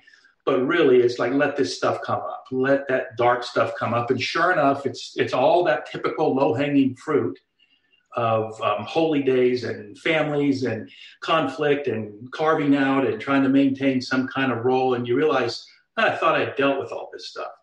Well, apparently not, because it comes up. And then when I see that truth and pop in and switch over, turn that light switch on, and these movie offerings give me that. And watching what happened today earlier of just some light coming through, that just popped me up, and I was laughing and tears were just flowing through. You know, when you get that quantum hit and you just see it and you feel the release and you feel the frozen river breaking up and the tears are flowing, and that point of view from above the battleground, and it's so simple, and you just see the shadowy components of the thought system at work trying to hold my attention. But I was having that experience, but I loved your setup. And I also loved Doris. It struck me that when she said that she got the part, and the whole thing, the whole acting, the big screen, Hollywood, going to go eventually meeting Elvis, the American Idol, and she got the part, and she was excited about that.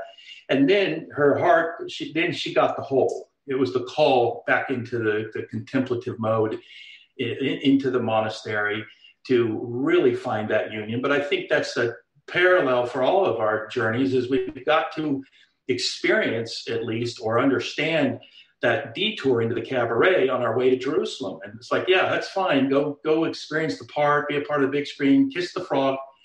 You know, the whole idea of kissing Elvis versus marrying the Christ.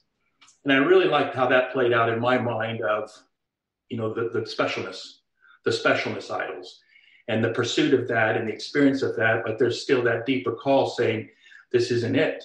But we need that contrast to go deeper. So I really love that. I loved the whole Vestal Virgin idea of the nuns being in the, you know, in that sense, and even her discussion on sexuality.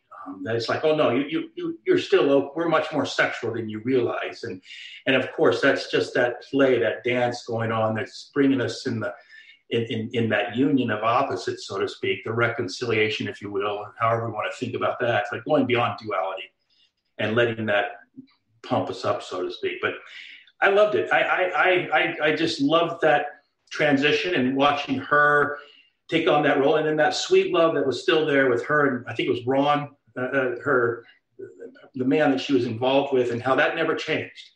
That the love that was there then was still there now, and that they felt that, and that they can express that, and that he could honor her calling and she could honor his, and their journey together, and that nothing had really changed at all there.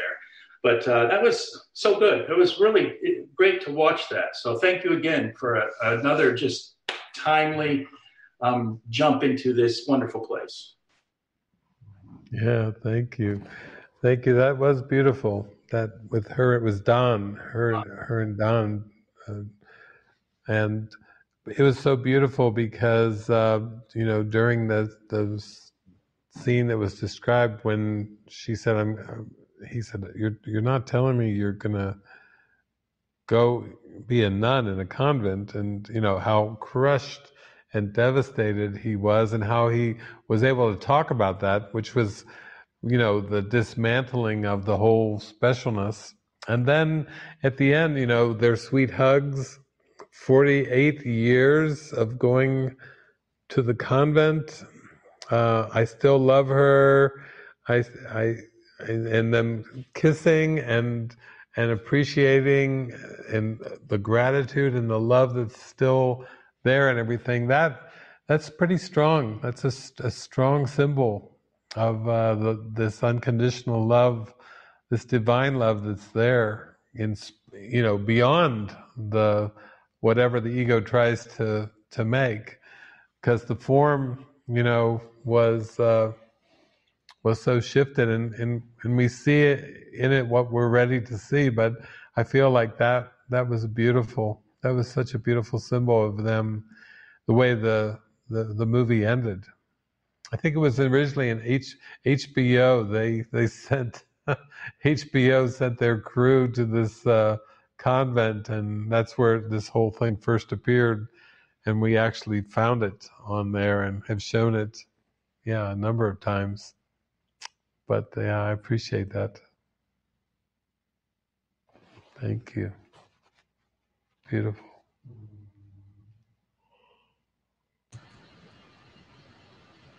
Okay, David. Well, we can go to Lisa.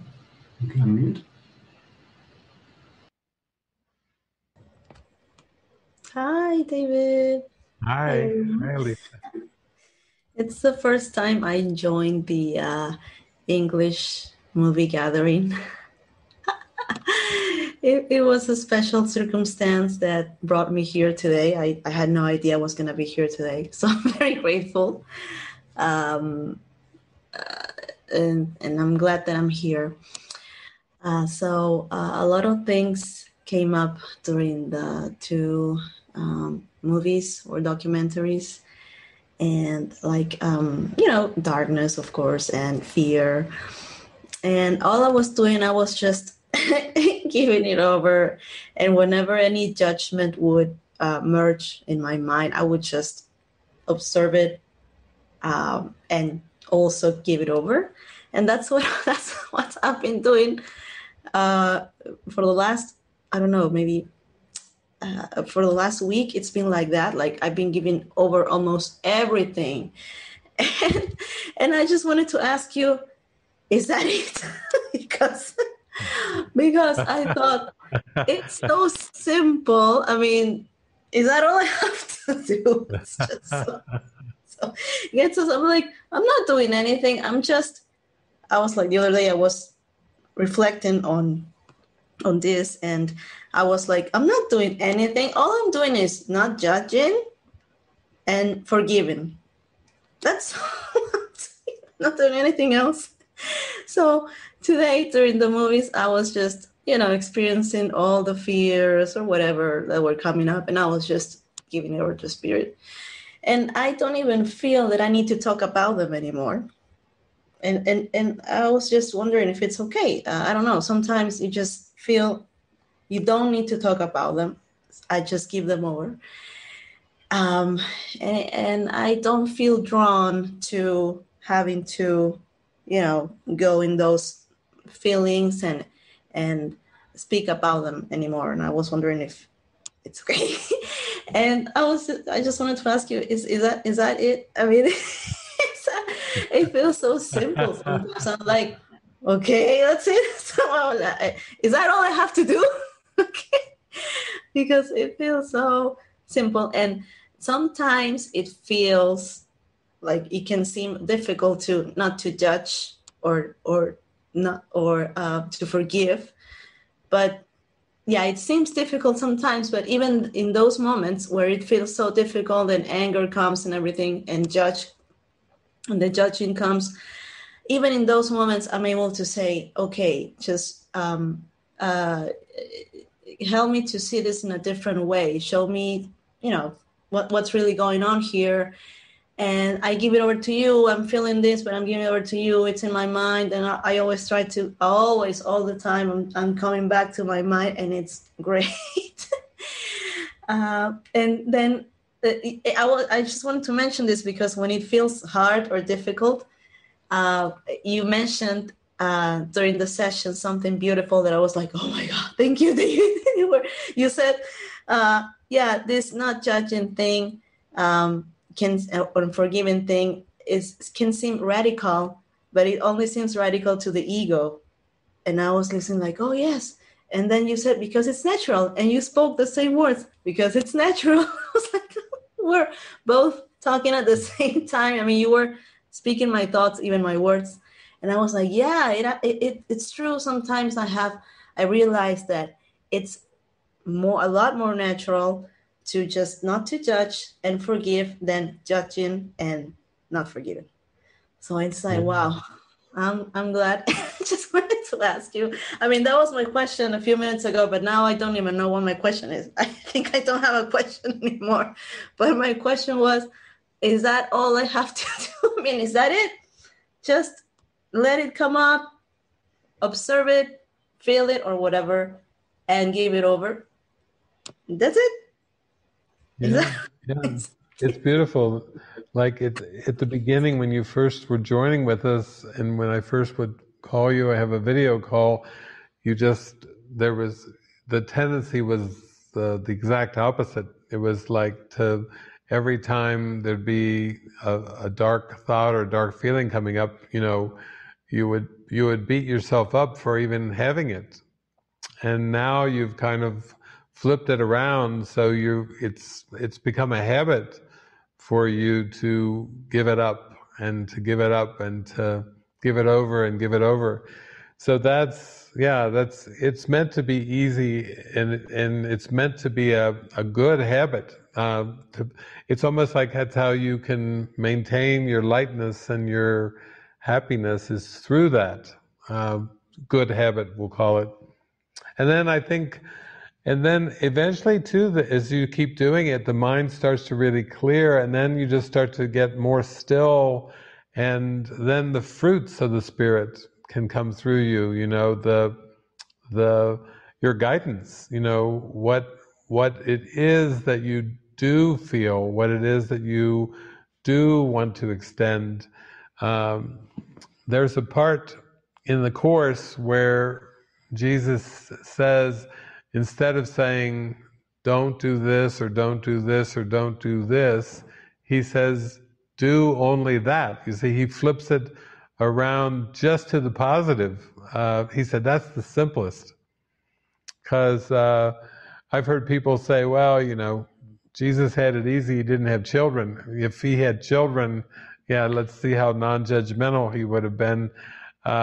Stop that, don't do this, and stay away from that, and rules and everything. But that was part of the awakening. That's part of the joy of the experience, where you can come into the simplicity of do only that. You think it, you feel it, you speak it, you express it, and it's coming from inspiration. Then you start to realize that even this idea of having to hand it over, it's the ego is on borrowed time. It's hanging on with an emotion here or there, trying to throw it at you. But as you get into the good habit of giving it over, you come closer to do only that, which is living from your joy, your happiness, your inspiration. So that's where it's all heading. It's all good. It's meant to be more of a natural thing. At first, it takes vigilance, and you really had to practice it. But now you're getting into the rhythm with it. It's starting to get more and more natural. So that's a good sign. It's a very good sign. Thank you. Welcome to Wednesday night. See, those bilingual skills come in, you just make the transition. Okay, I'm going Wednesday. The ego's like, oh, come on.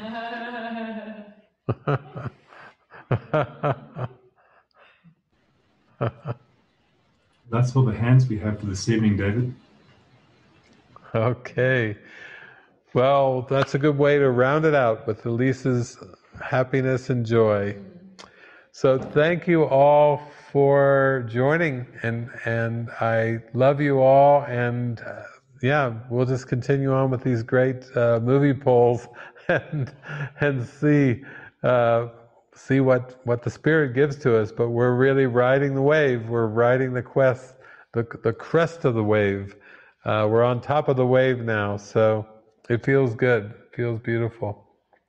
So I love you all. Thank you. And we love you. We send our love from Mexico and all around to everyone in our minds. our happy dream.